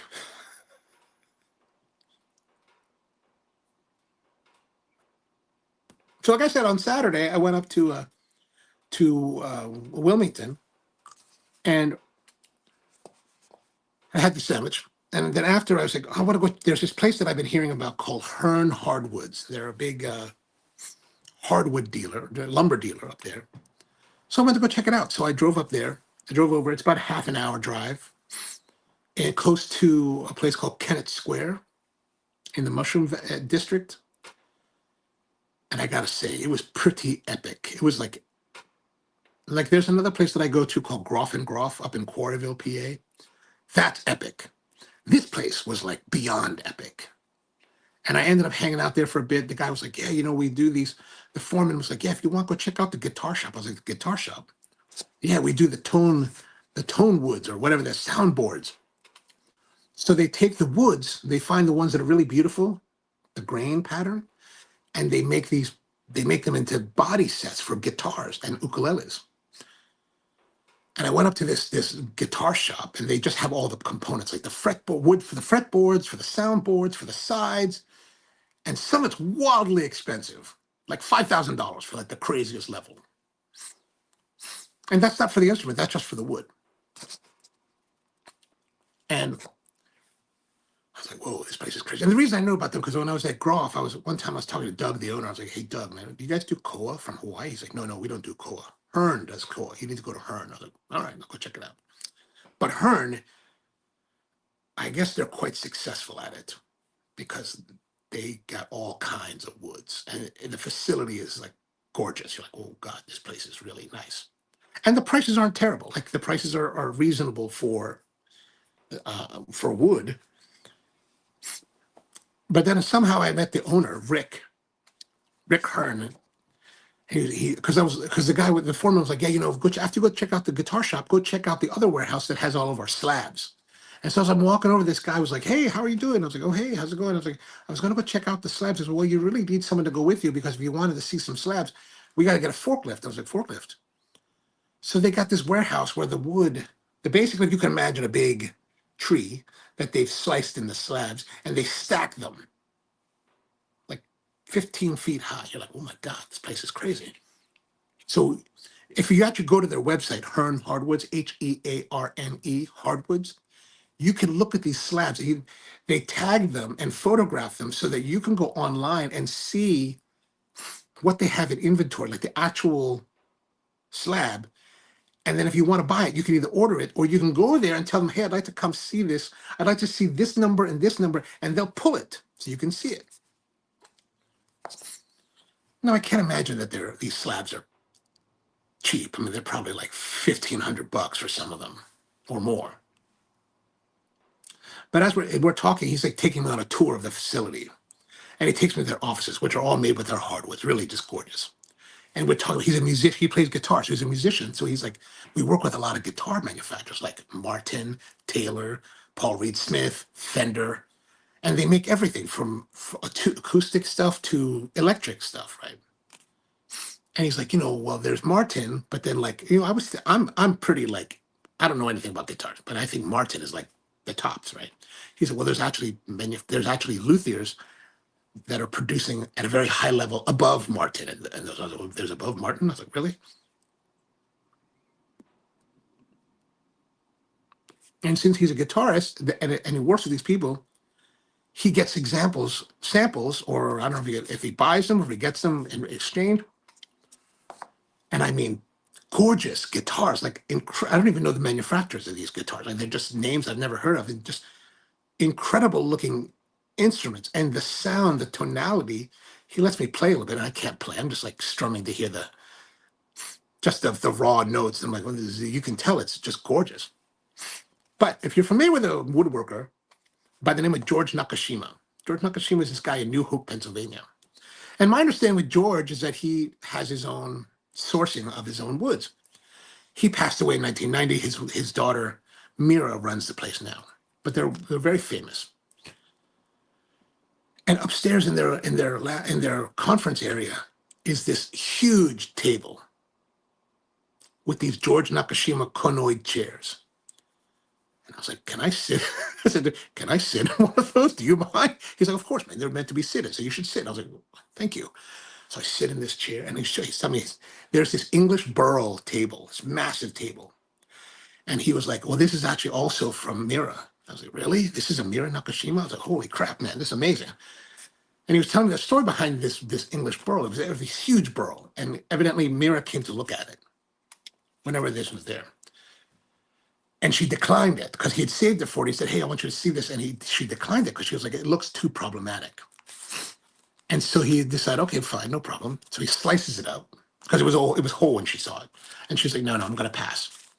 He slices it up and he sends her pictures. Like, okay, look at this because it's gorgeous. And she comes back and she's like, oh, okay. He was telling me, she's like, okay, so now that I've decided, so how much more are you going to charge me? He's like, I'm not going to charge you. I'm going to give you the price that we agreed upon before, but I'd like you to make me a table. And so she made him a table. I said, oh my God, man, amazing. George says, yes, it's the third Redux, which was the first modern monster after the Franken-Dragon. Ah, okay, great. It's lovely. It's been very enjoyable this whole time. Steven says, any options on Davidoff late hour cigar? Recommendations on 20 to 50 a stick? Ooh, man, now you're getting all fancy there. George says, the late hour is an excellent blend, but maybe stick with the Toro or the Churchill. I don't think I've ever had the Davidoff late hour.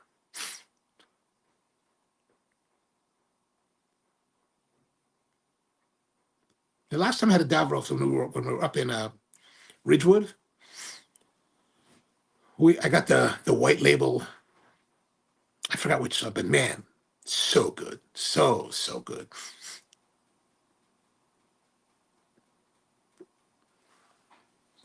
Tony says, Steven, I voted Padron 50th from the Humidor. Ooh. I think Steven meant any options, not any opinions, not options.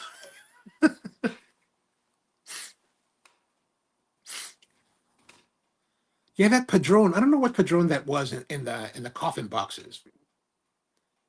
And now that you say that, Tony, I thought it said for 20th anniversary, but maybe it was something else because I forgot that there was a 50th that came out a few years back.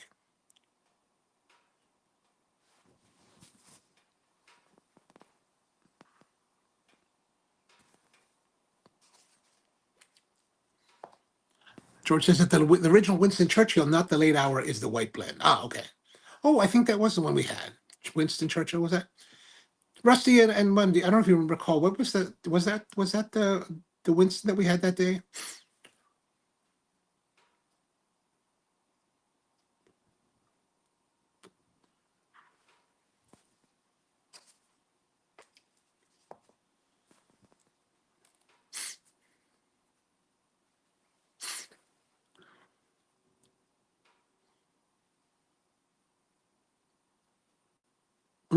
We're definitely the second, third.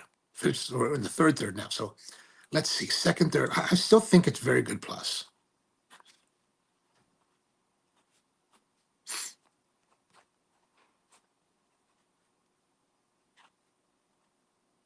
Okay.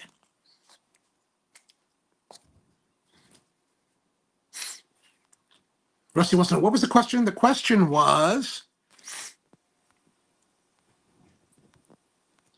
Stephen asking the question of any opinions on Davidoff late hour cigar? Recommendations on $20 to $50. That was the question.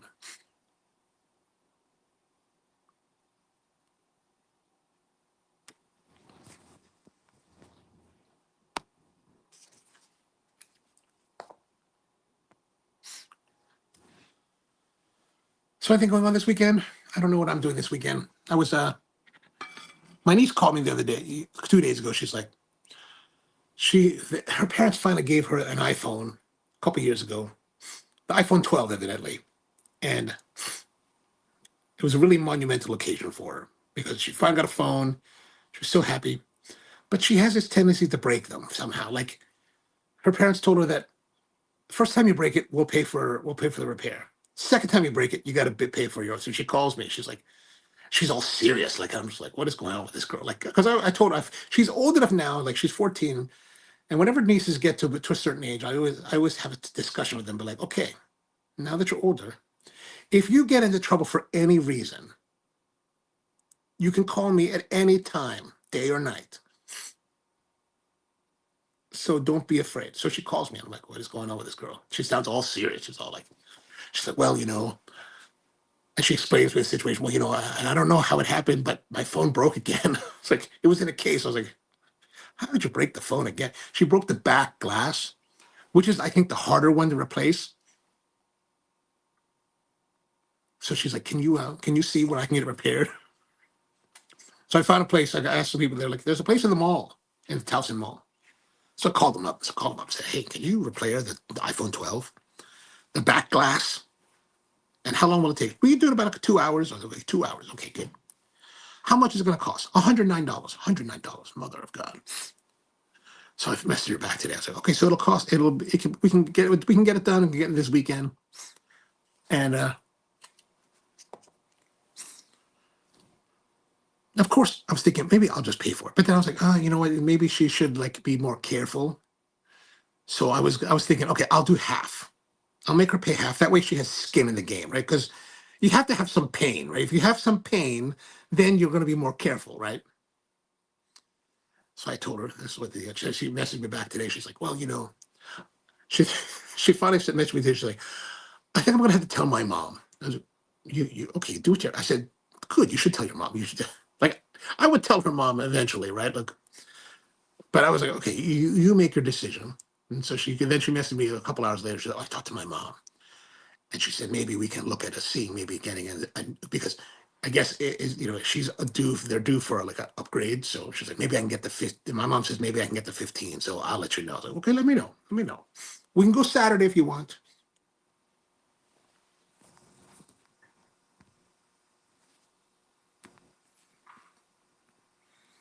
Steven says the Padron 50 is excellent. Last year I was gifted one that's a very nice friend. That's a very nice friend. Steven says, I needed the experts to rein in on the subject due to my lack of knowledge with that cigar label in general. I mean, I think that I think it was the Churchill we had the last time. When it comes to Davidoff, I think it's fairly a safe bet overall. Now I got to be honest. Like the very first time I had a Davidoff was 15 years ago. It was my birthday, and I was like, you know what? People keep talking about this Davidoff. I'm gonna go buy the Special R. So I bought the Special R, and I didn't really like it. I just didn't groove with it. I didn't enjoy it. I was like, oh man, this was not the experience that I was expecting. But I have had a number of Davidoffs since that time, and they've all been really, really wonderful. Even like some of the year of the Chinese New Year ones, like they do these Chinese Zodiac. I've had the year of the snake. I thought was really, really great.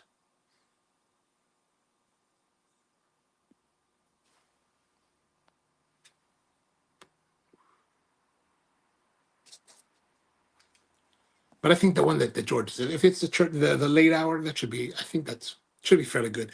I remember when they first came out with was it the Davidoff Nicaragua. I really like those. Those were a little more affordable. One of our friends who passed away, unfortunately, he smoked only Davidoff. Now he was a very successful lawyer, so he could afford a $25 cigar on a daily basis. But I was always like, man, I would like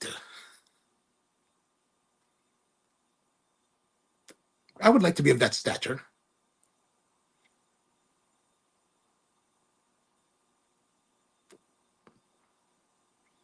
So still with this cigar, really great, like really, really enjoyable. Like sometimes we get the cigars, and as we go through them, they get like flavor wise, the cigar is very consistent. It's not static. We've had some changes throughout the experience, but that flavor that I've been enjoying has been delivering the entire time. So it's very consistent in that respect. I mean, just really great.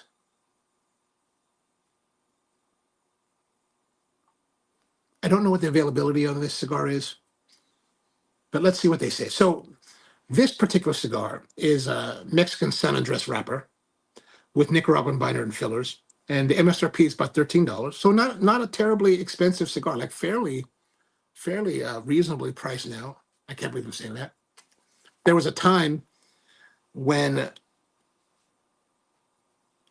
quite a few years ago, when the Drew Estate T50, what's it called? The T52 Bellicoso, the stock cut cigar in Bellicoso size.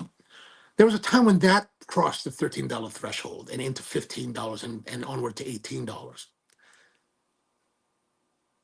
13 was too much. Now, in 2025, 13, not terrible. I still miss the days of $7 cigars.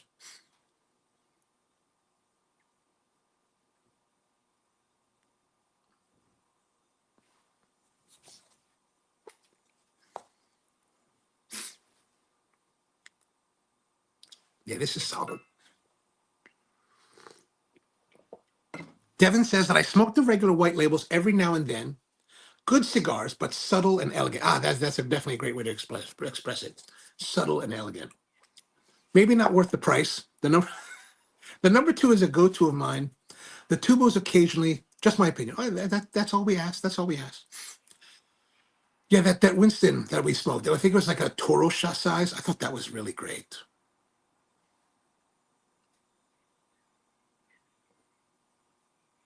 It came in a 5-pack. I was like, okay, good. 5-pack is good. Tony says, I may be going to check out a new lounge in PA. Well, let us know. Let us know. I can go. I keep thinking that I have something scheduled for the weekend, but I don't think I have anything scheduled for the weekend. Like I have this whole idea of like, I've got something to do, but I have no idea.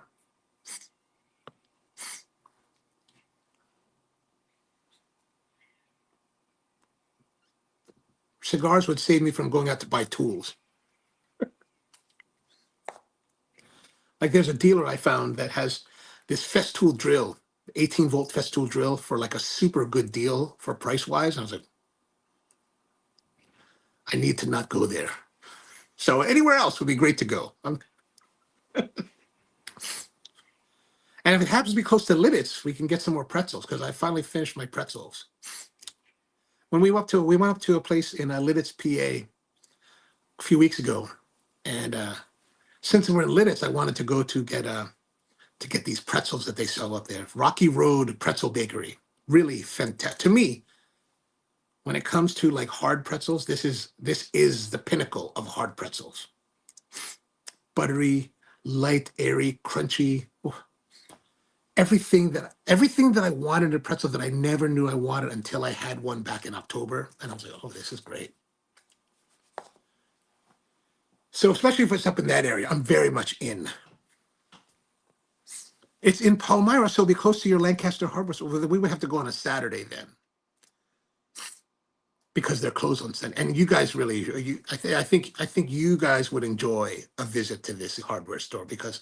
So what I'm talking about, there's this hardware store. So back in October, Festool was having an event at this hardware. They were having these events in October, and they were going to have one at the Woodcraft that I go to here in Baltimore. But the weekend it was happening, I was doing something. I was going to be away or something. I couldn't go to that one. So I looked it up online, and they had a similar event at this place in Lidditz, PA, at a place called Paul B Hardware. So we drove up there on a Tuesday. We drove up to Paul B, and this place was ridiculous. It was out of control. I was like, this is out of control. Like it's like you go to Home Depot and you see like the DeWalt section, and you're like, well, there's a lot of DeWalt. Like this place in their DeWalt section, they have like everything DeWalt. Everything that DeWalt makes, they got. And I was like, holy God. Everything that Milwaukee makes, they got. Everything that Makita makes, they got. Everything that Stihl makes, they got. And I was like, wow, this place is out of control. It's like out of control. And then we bought some pretzels. And I was like, oh, these pretzels are out of control. George says, sorry, repeated buffering issues, so I'm only hearing every fifth word. I'll have to revisit this app tomorrow. Oh, no worries, man, no worries. So why Palmyra? Like, what's attracting you to check out this place?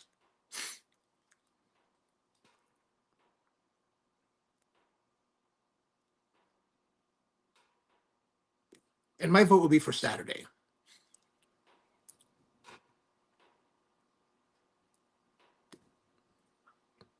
Which means that I will not go to the other tool shop tomorrow.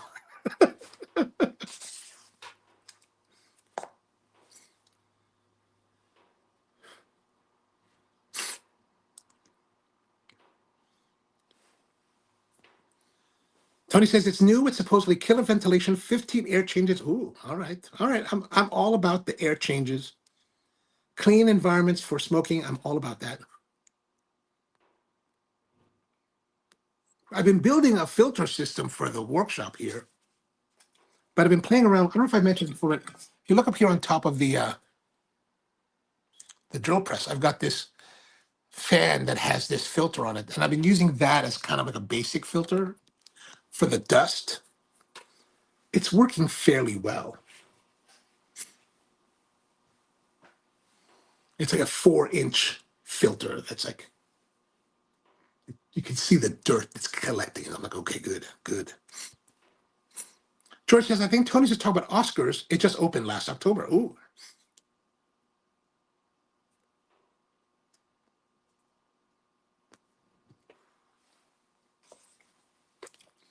Sounds good to me. There's good cigars, good ventilation. I'm very down for that. Oh, it is. It is. Okay, excellent. Oscars.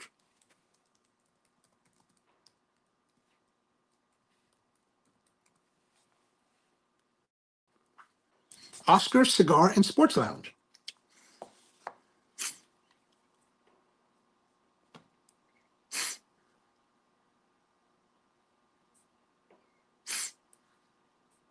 Palmyra. I never even heard of Palmyra. Oh, closer to Harrisburg. Oh, yeah, yeah. Not too far from. Not too far. That's like right on top of Hershey. Okay. Maybe we can go to Hershey. Yeah, I've done this on the main live stream though, the one in the mornings. But when I go to last time I went to Hershey in December, went to the Hershey store and they have the 1 pound Hershey Kiss. That is so epic.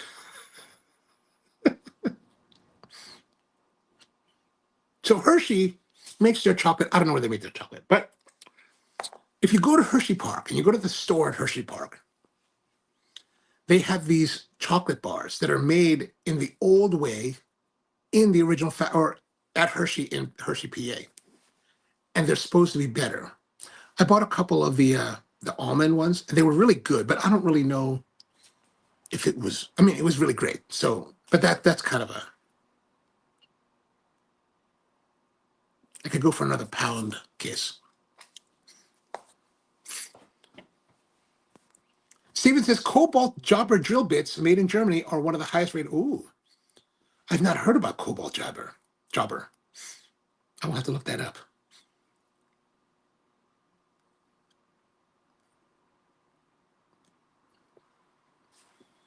Those Germans, man, they make some nice stuff, those Germans. Just the other day, I wonder where it went.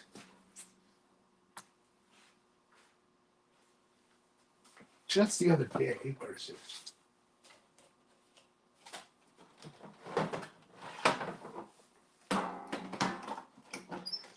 Yeah.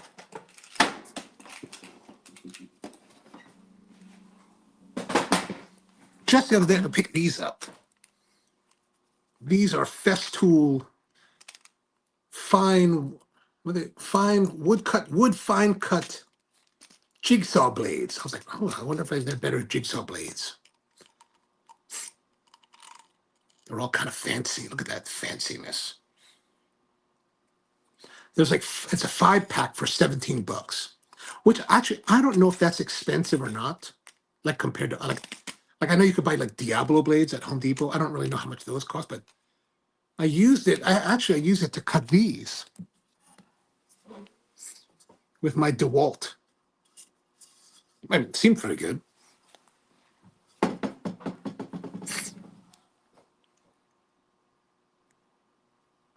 But I've been buying some Forstner bits. You know, the ones that are like big. Another German company called Fish. These are a little bit pricey. Like this is 25 bucks. But I've cut a lot of holes with this thing. This is what I use to drill out the holes on this table and all the other tables I've been doing. So I've been using it pretty heavily. And it's still hella sharp. Like it's not wearing out. They sell there's another brand called Wood River that's a lot cheaper, like $8 a piece. And I think the one that I have from Wood River is starting to wear out and hasn't been used as much as this. So the Germans, they do something nice there. Rusty says, have to call an evening. Good to see everyone here. Have a good night, Rusty. Thanks for tuning in. Appreciate you being here.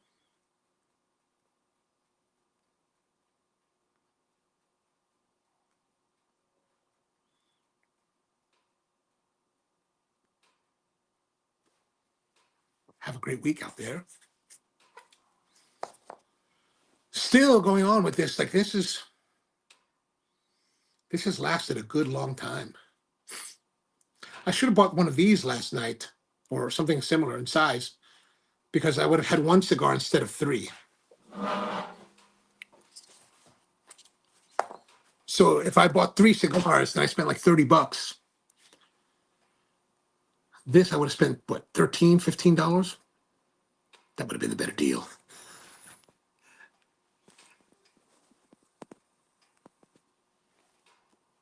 But I don't know if these are still available, but if you could find them, I think really go get them, try them out, see what you think.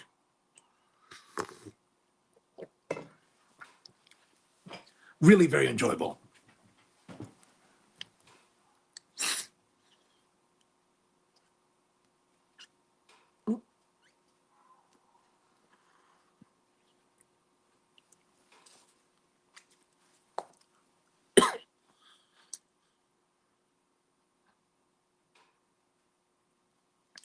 So to Devin's point earlier, like this, at this point, the cigar is changing. It's getting a little bit heavier, a little bit, maybe slightly harsher would be the way to put it.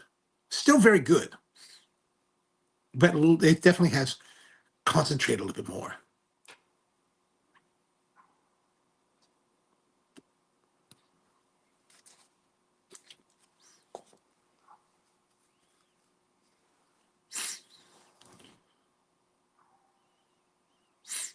I think I hear coyotes out there.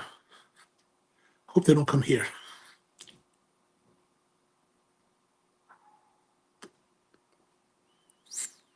Now that we're getting a nicer weather, I'm wondering if I can start to put my snowblower away for the season. I've had it on standby because I've been expecting snow. We had some snow, but we haven't had. But they keep saying we're going to have more snow, but we haven't had any yet. I don't know. What do you think? Is it time to put the snowblower away, or should I keep it on standby?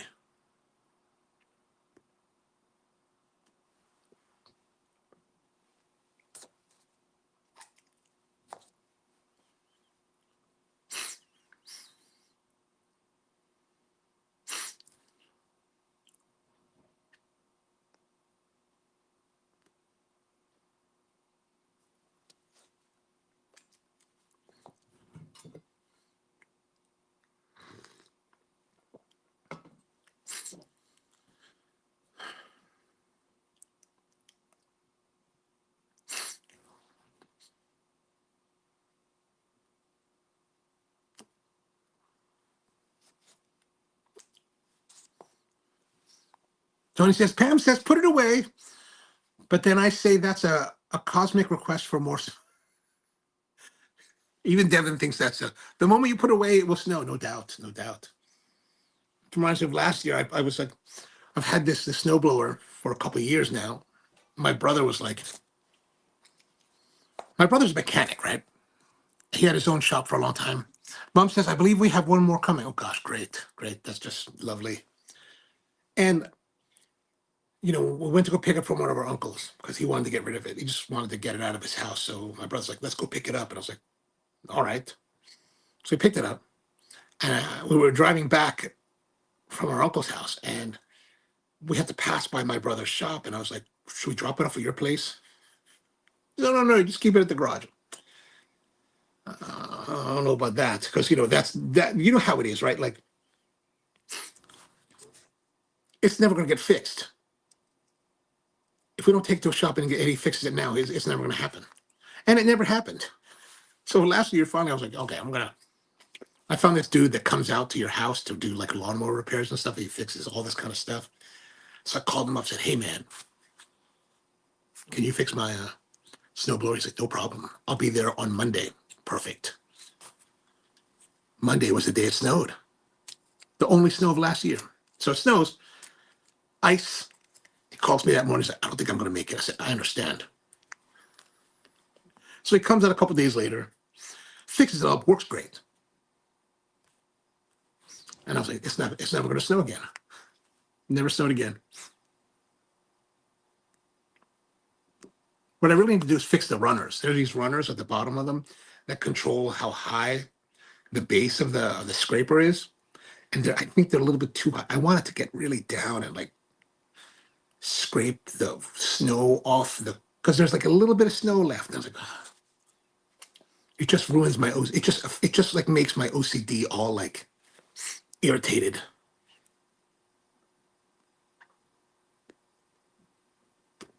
But actually, I wouldn't mind the snow. What I don't want is more 15-degree weather. Like that is just old.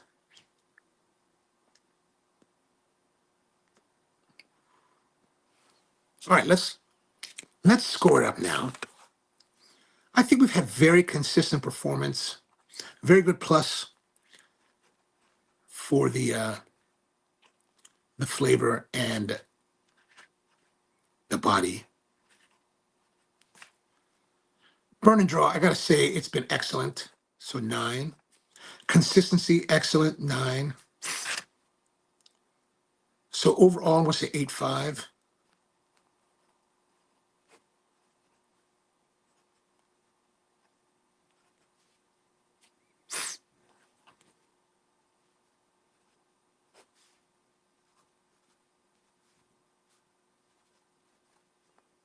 Ah, good.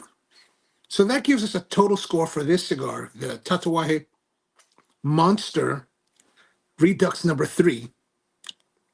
The 6 3/8 by 56 Mexican salmon dress wrap cigar with Nicaraguan binder and filler from Tatuaje, 85.75.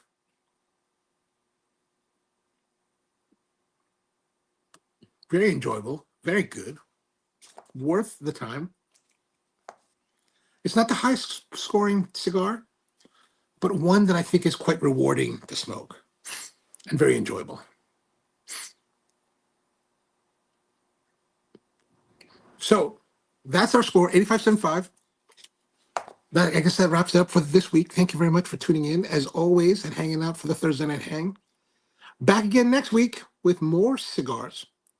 George, when you watch this, I'm going to hold on to that Arturo Fuente cigar until we can arrange. You said we're going to try to arrange something with Senor Blanco. That would be really great. So, hope you have a wonderful week out there, and see you next time. Until then, have a great one.